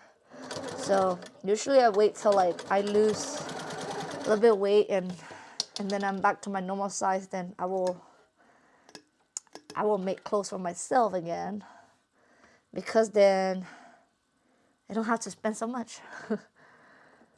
That's the problem with the fabric. Like, the more fabric you need to purchase to create your, you have to pay more.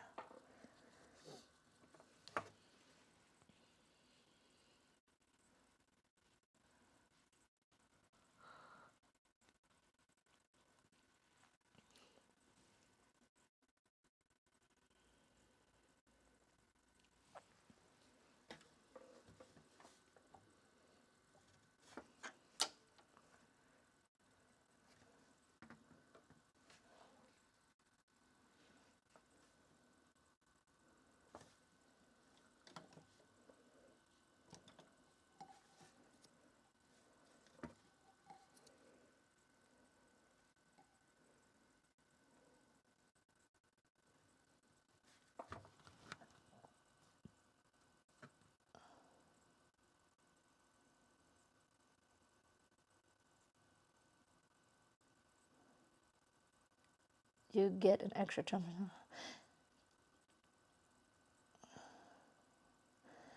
I think it depends on the person working. Okay, I mean the Joanne to my Joanne, the people are pretty nice, but it depends. The one that I don't like is the one near my husband work. They are the worst. I have to argue with them just to give me the boat. Because one time I ordered the whole boat, and I just asked for the boat, and she was like, "No, we're not supposed to give it to you." Like, she was so mean, and I was like, I shop at Joe all the time, and every single one give me the boat. Like, they let me have it because they're just gonna throw it away. But the one at my husband's workplace, I don't like the people there. After that, I never go to that place anymore. But the one in my house, they're pretty nice, but it also depends on the person working. Sometimes I get like super nice people, like they just say, "Oh, if you want to say, like, I'll just scan everything on your coupon." Like, they'll just scan every single one. But most of the time, some of them, they don't even know they're supposed to do that, so they don't even do it. But I have met, like, probably, I don't remember the lady's name, but she would scan the whole thing for me. Just see which one applies. Yeah, but the one near my house, they're super nice though. I mean, today I walk like a penguin, just picking up my big box of fills, like those fillers for my little plushie. And they thought, well, the box was big, so they thought like I might need help. They keep on asking me if I'm okay, They asked me 3 times, and I say, yeah, I got it. But I told my husband, I think that probably the way how I walk like a penguin. And my leg was hurting. So 2 old lady and even the worker offered me help, but I didn't want it. I was like, no, I gotta go. And luckily I parked right in front of Joanne, so I did have to walk far. But maybe she really felt bad because I was wearing a really small t-shirt. I don't know why. I wear that small t-shirt. So it looked like I'm super huge. And I was walking like a penguin too. So she thought that, well, it looked like the box was really big. And so they thought the box was heavy, but I said, no, I'm fine, because the box doesn't look that heavy to me. It doesn't look that heavy.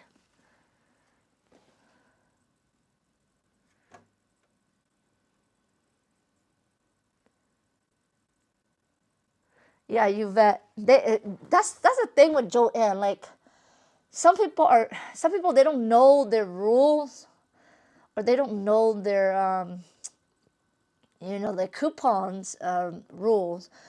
So they will just say no, or they don't want to find out. They don't want to ask the manager. I'm just so irritated by something. That's why the one near my husband's work, I freaking don't like them. After they argue me about giving me the bolt, and then the lady said I can't even use the 20% off of things but I told her 20% off is for everything, that even on sale stuff, but she doesn't get it. I feel like some people, it's not worth arguing with them because they don't even know their own policy. And then there was one lady, she didn't know that I can use 2 coupons as long as they're 2 different coupons.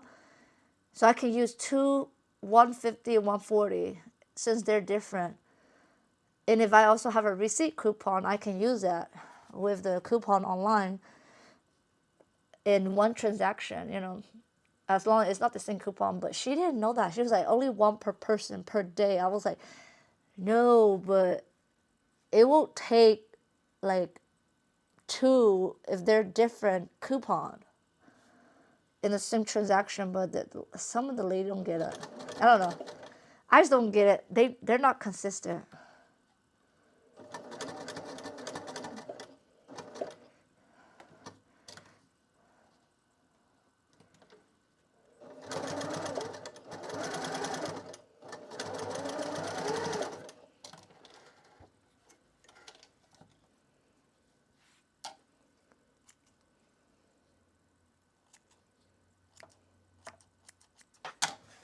Okay.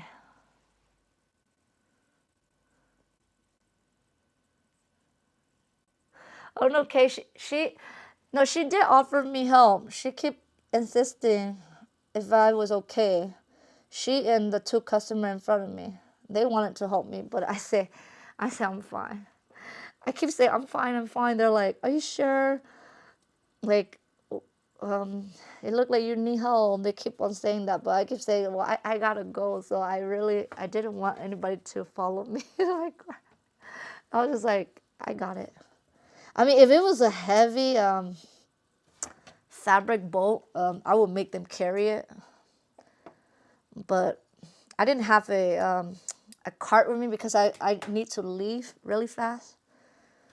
And I know that the product that I bought was just fleece. It was just, not fleece, the filler, the polyester filler. And it was really light anyways. My husband was like, oh, how come you didn't let them carry it? I was like, because I was late to pick up my daughter, and I can't wait for them because they're going to take forever to slowly carry it for me. So I just tell them, no, I'll do it myself. If it was a big, heavy fabric bolt, yeah, I'll make them carry it.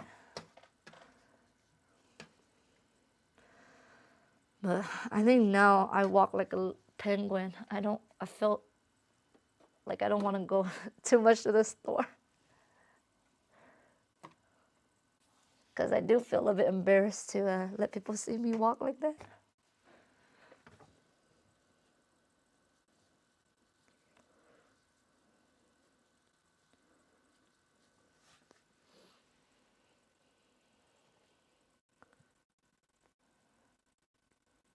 Yeah, they do. But I just feel like I feel like mostly the newbie, because the girl that was helping me today, she was like brand new. I think they just hired her. She kind of don't know what she's doing. She didn't even know how to do pickup on light water. And I didn't say anything to her, but she thought I was like, well, I was impatient because I need to go, but I didn't say anything. I wasn't being rude to her at all. I didn't say anything, but she thought like, oh, she was holding me up, so she kept on saying sorry to me. I was like, no, take your time. You're new, so it doesn't matter. But honestly, I need to go. But I was being polite to her because she said she was new, so I'm like, okay.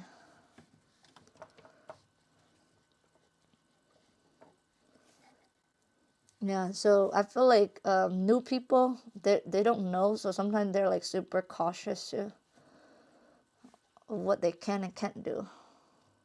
And I feel like us as a customer know more than some of them because we shop there all the time, right? Okay, so we kind of know their policy, and if we work there, we probably know already how to do our job because technically we shop there all the time. We basically know their policy already.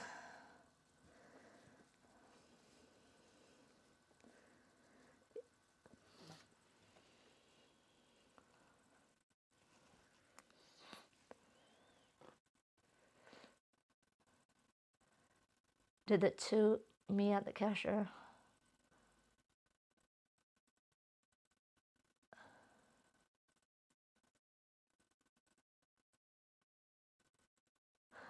Oh my gosh, your Hobby Lobby sucks. My Hobby Lobby is fine with that. I don't know, but I don't have. So far, the only problem I have was with Walmart and one time when Joanne not giving me the bolt.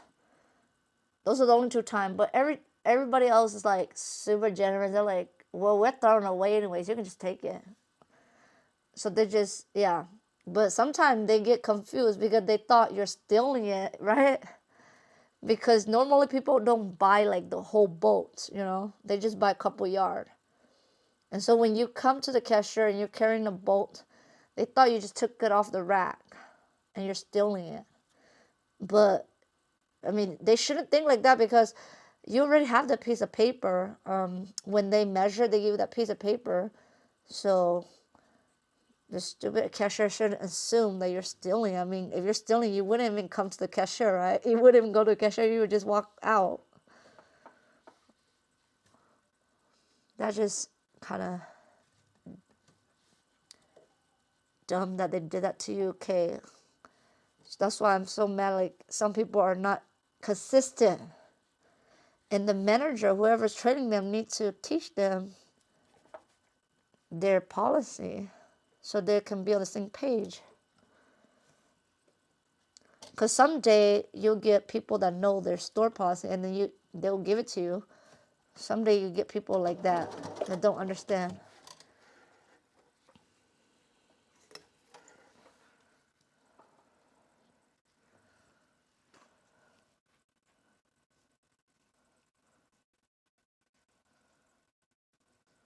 I work at Hobby Lobby.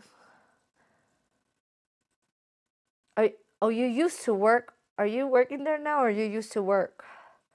I have not worked at all, and I thought about Joanne, but I'm like, never mind, because you know I hate the stocking. Especially I see people that do stocking, putting stuff away, doing all the stocking. I just can't do that. Like, I only want to cut fabric. That's all I want to do. But you know, they probably make you do everything else. So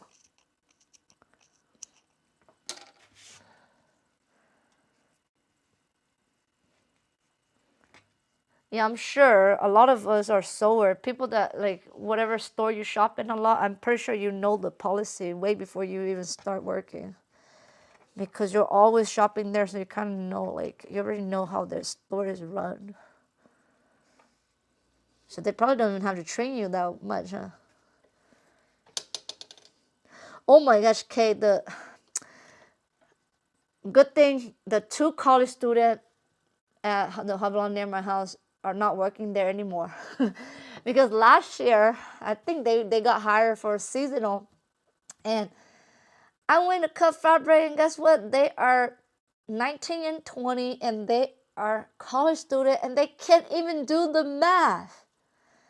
They couldn't calculate the math for me and write down how much my fabric cost, because I only bought like probably a quarter or a half of a yard, and they don't know how to calculate that based off of the price. And she's so confused. Like, she was like, so what do I write? Because she only buy a quarter yard or half a yard. And I was trying to tell them how to do the math, and they don't believe me. They think that I'm lying. I'm tricking them. So they, you know how Hobby Lobby is so stupid? Like, they have to write down the calculation themselves. So if you buy like a quarter yard, they don't know how to calculate that. And so the lady was like, how do I calculate how much it costs? Because she's not buying the full yard. So she don't know how to do the math. And she tried to call the second lady, and the second lady was also a young person like her. They both like 19 and 20.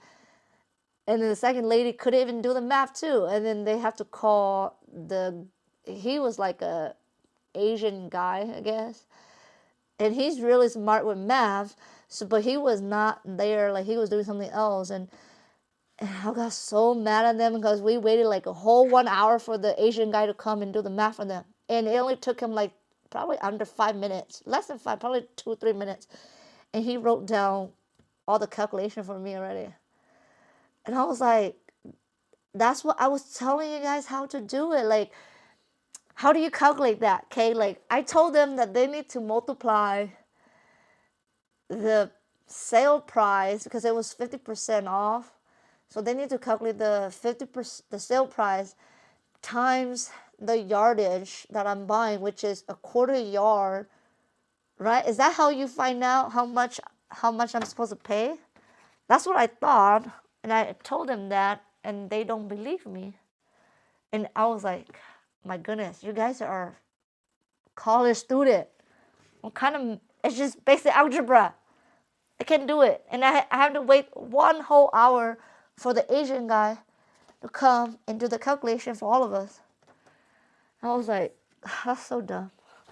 Hobby Lobby need to change that, because Joanne doesn't do that. Joanne, they just scan it and then they already calculate it. I'm so tired of Hobby Lobby doing that. It takes forever. That's why I don't, like, I will only try to buy fabric if I don't see a line or people need to be smart doing math. Because often the 2 girls that couldn't do the basic algebra math.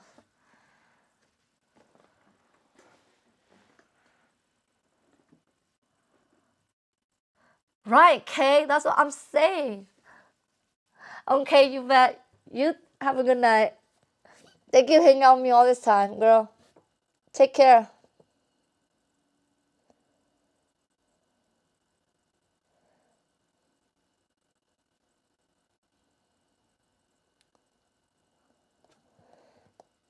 Right, Kay, that was dumb, right? Obviously, I was so pissed. And I only bought like probably one. I think I bought two type of fabric only, but one was I only bought half a yard, and then one I bought like a quarter yard. And the 2 girls couldn't do the math, and I told my husband, I don't know why they hired those lady, or they even put those lady. Most of the people there know how to do the calculation, but I think the 2 girls, they're seasonal worker, and that night was really slow, and they just put those 2 girls on the fabric cutting table. And I think most of the people that come buy the fabric, they always buy a yard or like they will buy the yard. They haven't. She was like, oh, nobody hasn't buy like a quarter yard or half a yard or an eighth of a yard. I don't know how to calculate that. She was saying that. I was like, well, I am that customer, so you need to know how to calculate that. Since Hobby Lobby doesn't have a scanner, and you have to do everything manually, so you need to know how to do that. And she was like, well, I'm new here, and all the people that bought fabric, when I cut for them, they only buy the yard only. And I was the first person to give her that challenge, and she didn't know how to do it. And I was like, what? Even at Walmart, and there was an older lady that don't even know how to calculate that too. Girl, like, I had to fight with her for an hour or two. And I was like, what? They need to have people that know how to do the math, because they don't even know. Even Walmart has a scanner. She had to input it in there, and she was confused. She was like, how do you enter like an eighth of a yard into the computer? She don't know how to do 1/8 of a yard. And I was like, ugh, okay, well, I cannot help you with that, because I don't know how to input it into Walmart system. So I'm like, I'm done with some of those fabric places, because some of those are just kids or like old people. Like the lady that cut fabric for me at Walmart, she was from like Middle Eastern culture, and she was like older lady too. She didn't understand the math calculation. So I'm like, man, I'm so done. So I don't even want to buy. That's why I usually just buy fabric online now. I'm kind of done buying fabric from Walmart and Hobby Lobby. I think the only good experience I have is just Joann so far. So, like, okay. Or I just buy online now. Because most of the workers that work at those places, they don't craft or they don't sew, and they don't even know what they're doing.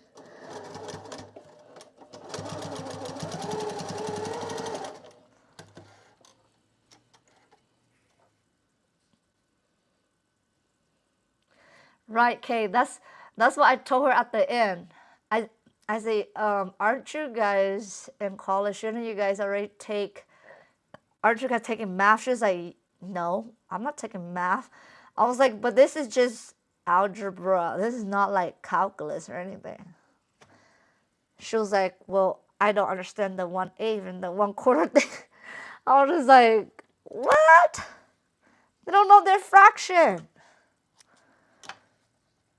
I think those two girls just look like, well, I don't want to be biased, but they look more like people that just, they probably don't even take math or anything. But to calculate that, I don't think you don't even need to be in calculus or geometry. I was trying to help them calculate it, but they did not believe. They're like, no, you cannot tell us because we don't trust you. They keep saying that to me. They say, don't trust me because I might trick them into them giving me like a discount, I was like, okay, whatever. Like, I'm not going to cheat you or anything. I'm not that kind of person. I was trying to tell them. Because the girl was going to write the whole, she was going to charge me for the whole 1 yard. I was like, no, that's not correct. I did not buy a whole yard. So you cannot just write the full price when I didn't buy the full yard. And she was like, then what am I supposed to write? I'm like, that's your job. You're supposed to calculate what is 1/4 of a yard, how much that costs. I'm like, that's so funny how she even asked me like what she's supposed to write. I'm like, that's funny. But yeah, I think those girls are temp because I don't see them working on Hobby Lobby anymore. So that was last year Christmas. They were there probably for seasonal only. So they probably don't even know what they're doing.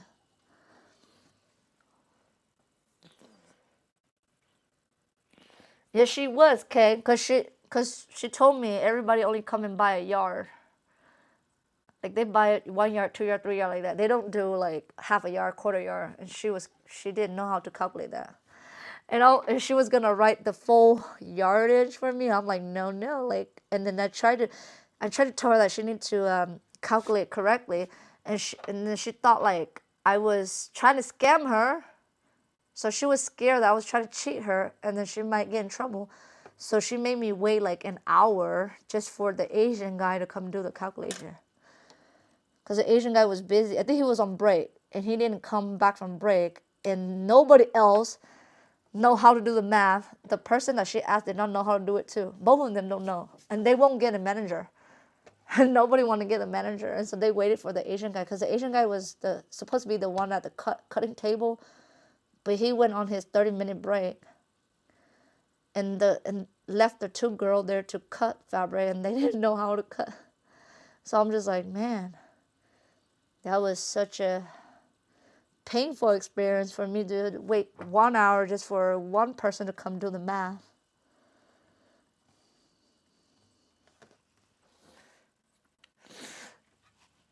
Right, Kay?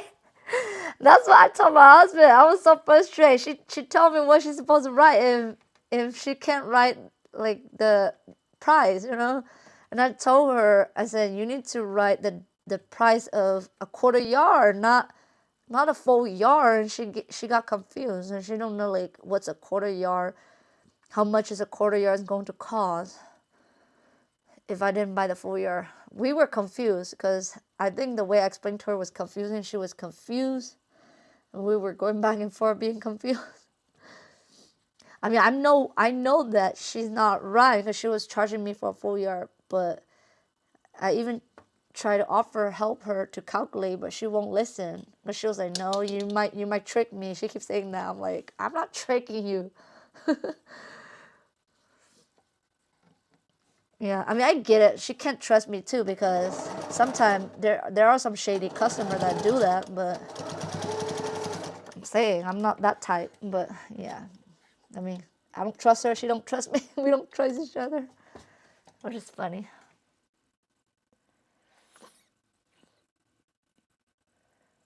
She did, Kay, and the person she called was the same.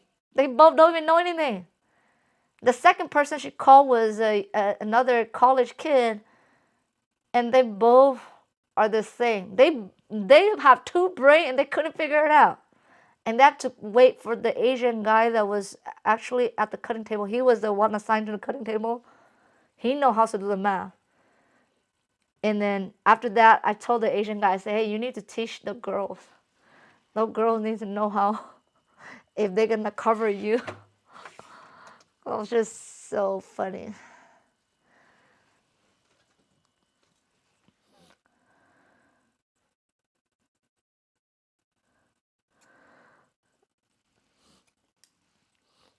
Yeah, I know, right? I mean, she was only 19. I think she's like a kid. Probably like she probably doesn't know what customer service is. And I can't believe the person she asked for help was another 19-year-old kid, and both of them don't know how to do the math. Both of them are in the same boat. That's why I was like, what the heck, Hobby Lobby? And I told them, how come they won't even ask like a manager or anybody? And I guess she said the manager.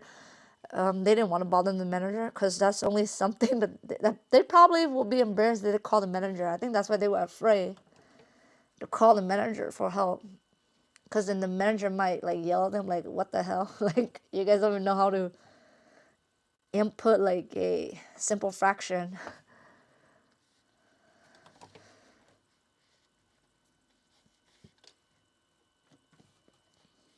Yeah, can't believe she called another person that did not even know the math too.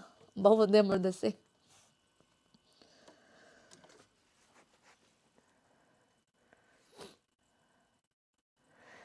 Good website. Girl, I have not shopped for a long time, but I think fabric.com is the one that has similar fabric or more variety to Joanne.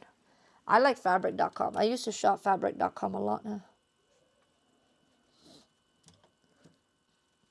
But yeah, but if you join a lot of the Facebook group, or ask in Facebook group, there might be people that know more stuff or have more resource because they sew a lot. So maybe ask an Angela group. Maybe there'll be like some sew in there. They might know more website. Right, Kay? That's what I said, but I'm just cutting them some slack. I was just being patient. I mean, I think if I was a different customer, they would get yelled at for making them wait for 1 hour just to do that fraction, that math calculation. I was being really patient, and I needed the fabric, so that's why I waited 1 hour. But if I was me, I think they would get yelled at. But at the end, I did tell the Asian guy to like teach those two girls. I said, you need to teach them how to do that because I can't be waiting 1 hour just to do like a 3-minute math calculation.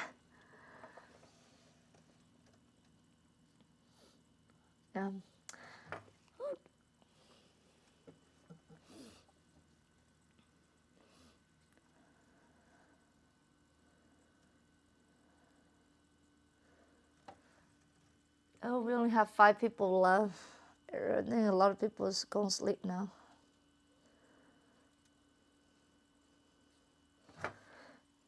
Okay, we have to get together. Once I'm done with this pregnancy, we will be in contact. And we need to have a girl hangout again. So I miss having that dinner with you guys and going out with you guys.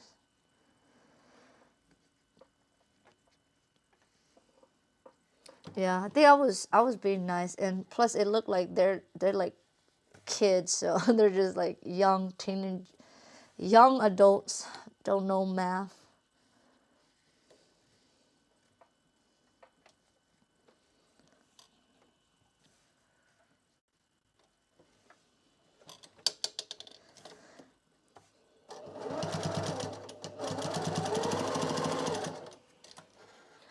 I mean, I didn't want to be mean to Kay because when I was working at McDonald's, I have that issue too. Like I was in calculus, but doing algebra or just simple addition take me a while too, and I would get yelled at by my manager or other customer, and I feel their pain, so that's why I was so patient with them for 1 hour, but after an hour I'm like, I am a little bit pissed off, but I just tried to keep my composure and trying to say it as nice as possible to them. And I didn't even yell at them too, but I understand where they come from because I did have that one issue back in McDonald's when I was working at McDonald's. I was counting my currency like super slow, and I got yelled at like, by my manager multiple times. My manager kept making fun of me like, you're in calculus and you're so slow. You need to work faster. We don't pay you to work that slow. Yeah. So I feel their pain. So that's why I didn't want to be rude because, we've been there. I mean, I've been there. That's why I didn't want to be mean to them.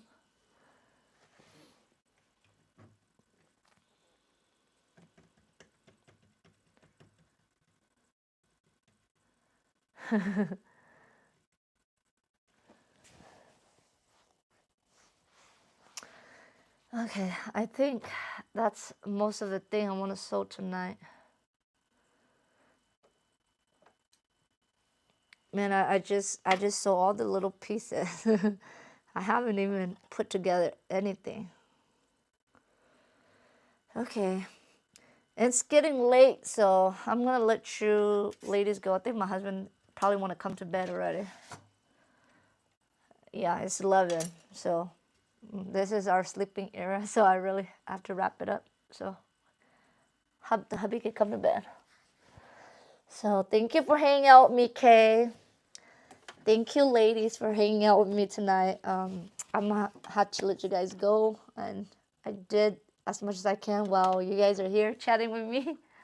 So I'll see you guys probably Thursday or Friday night. I'll probably be finishing these up so you guys can just watch me wrap. We'll do all the wrapping together, and then I'll show you guys what else I made so we can wrap everything together. I think it'll be a fun day just to wrap stuff because I need to get my Christmas stuff done. So, anyways, Kay, you have a good night, girl. We need to chat more. Well, we have each other's phone number, so we can call each other. Yeah, everybody else, I don't know if you guys are still here, but you guys all have a good night, okay? Thank you for hanging out with me. I have so much fun. You guys are like my bestie, working with me, keeping me company while I finish this. I'm so grateful for you guys. Yeah, you too, Kay. You have a good night. Talk to you soon. And everybody else, you guys have a good night. And Lily, thank you for hanging out too. You have a good night. Bye, guys.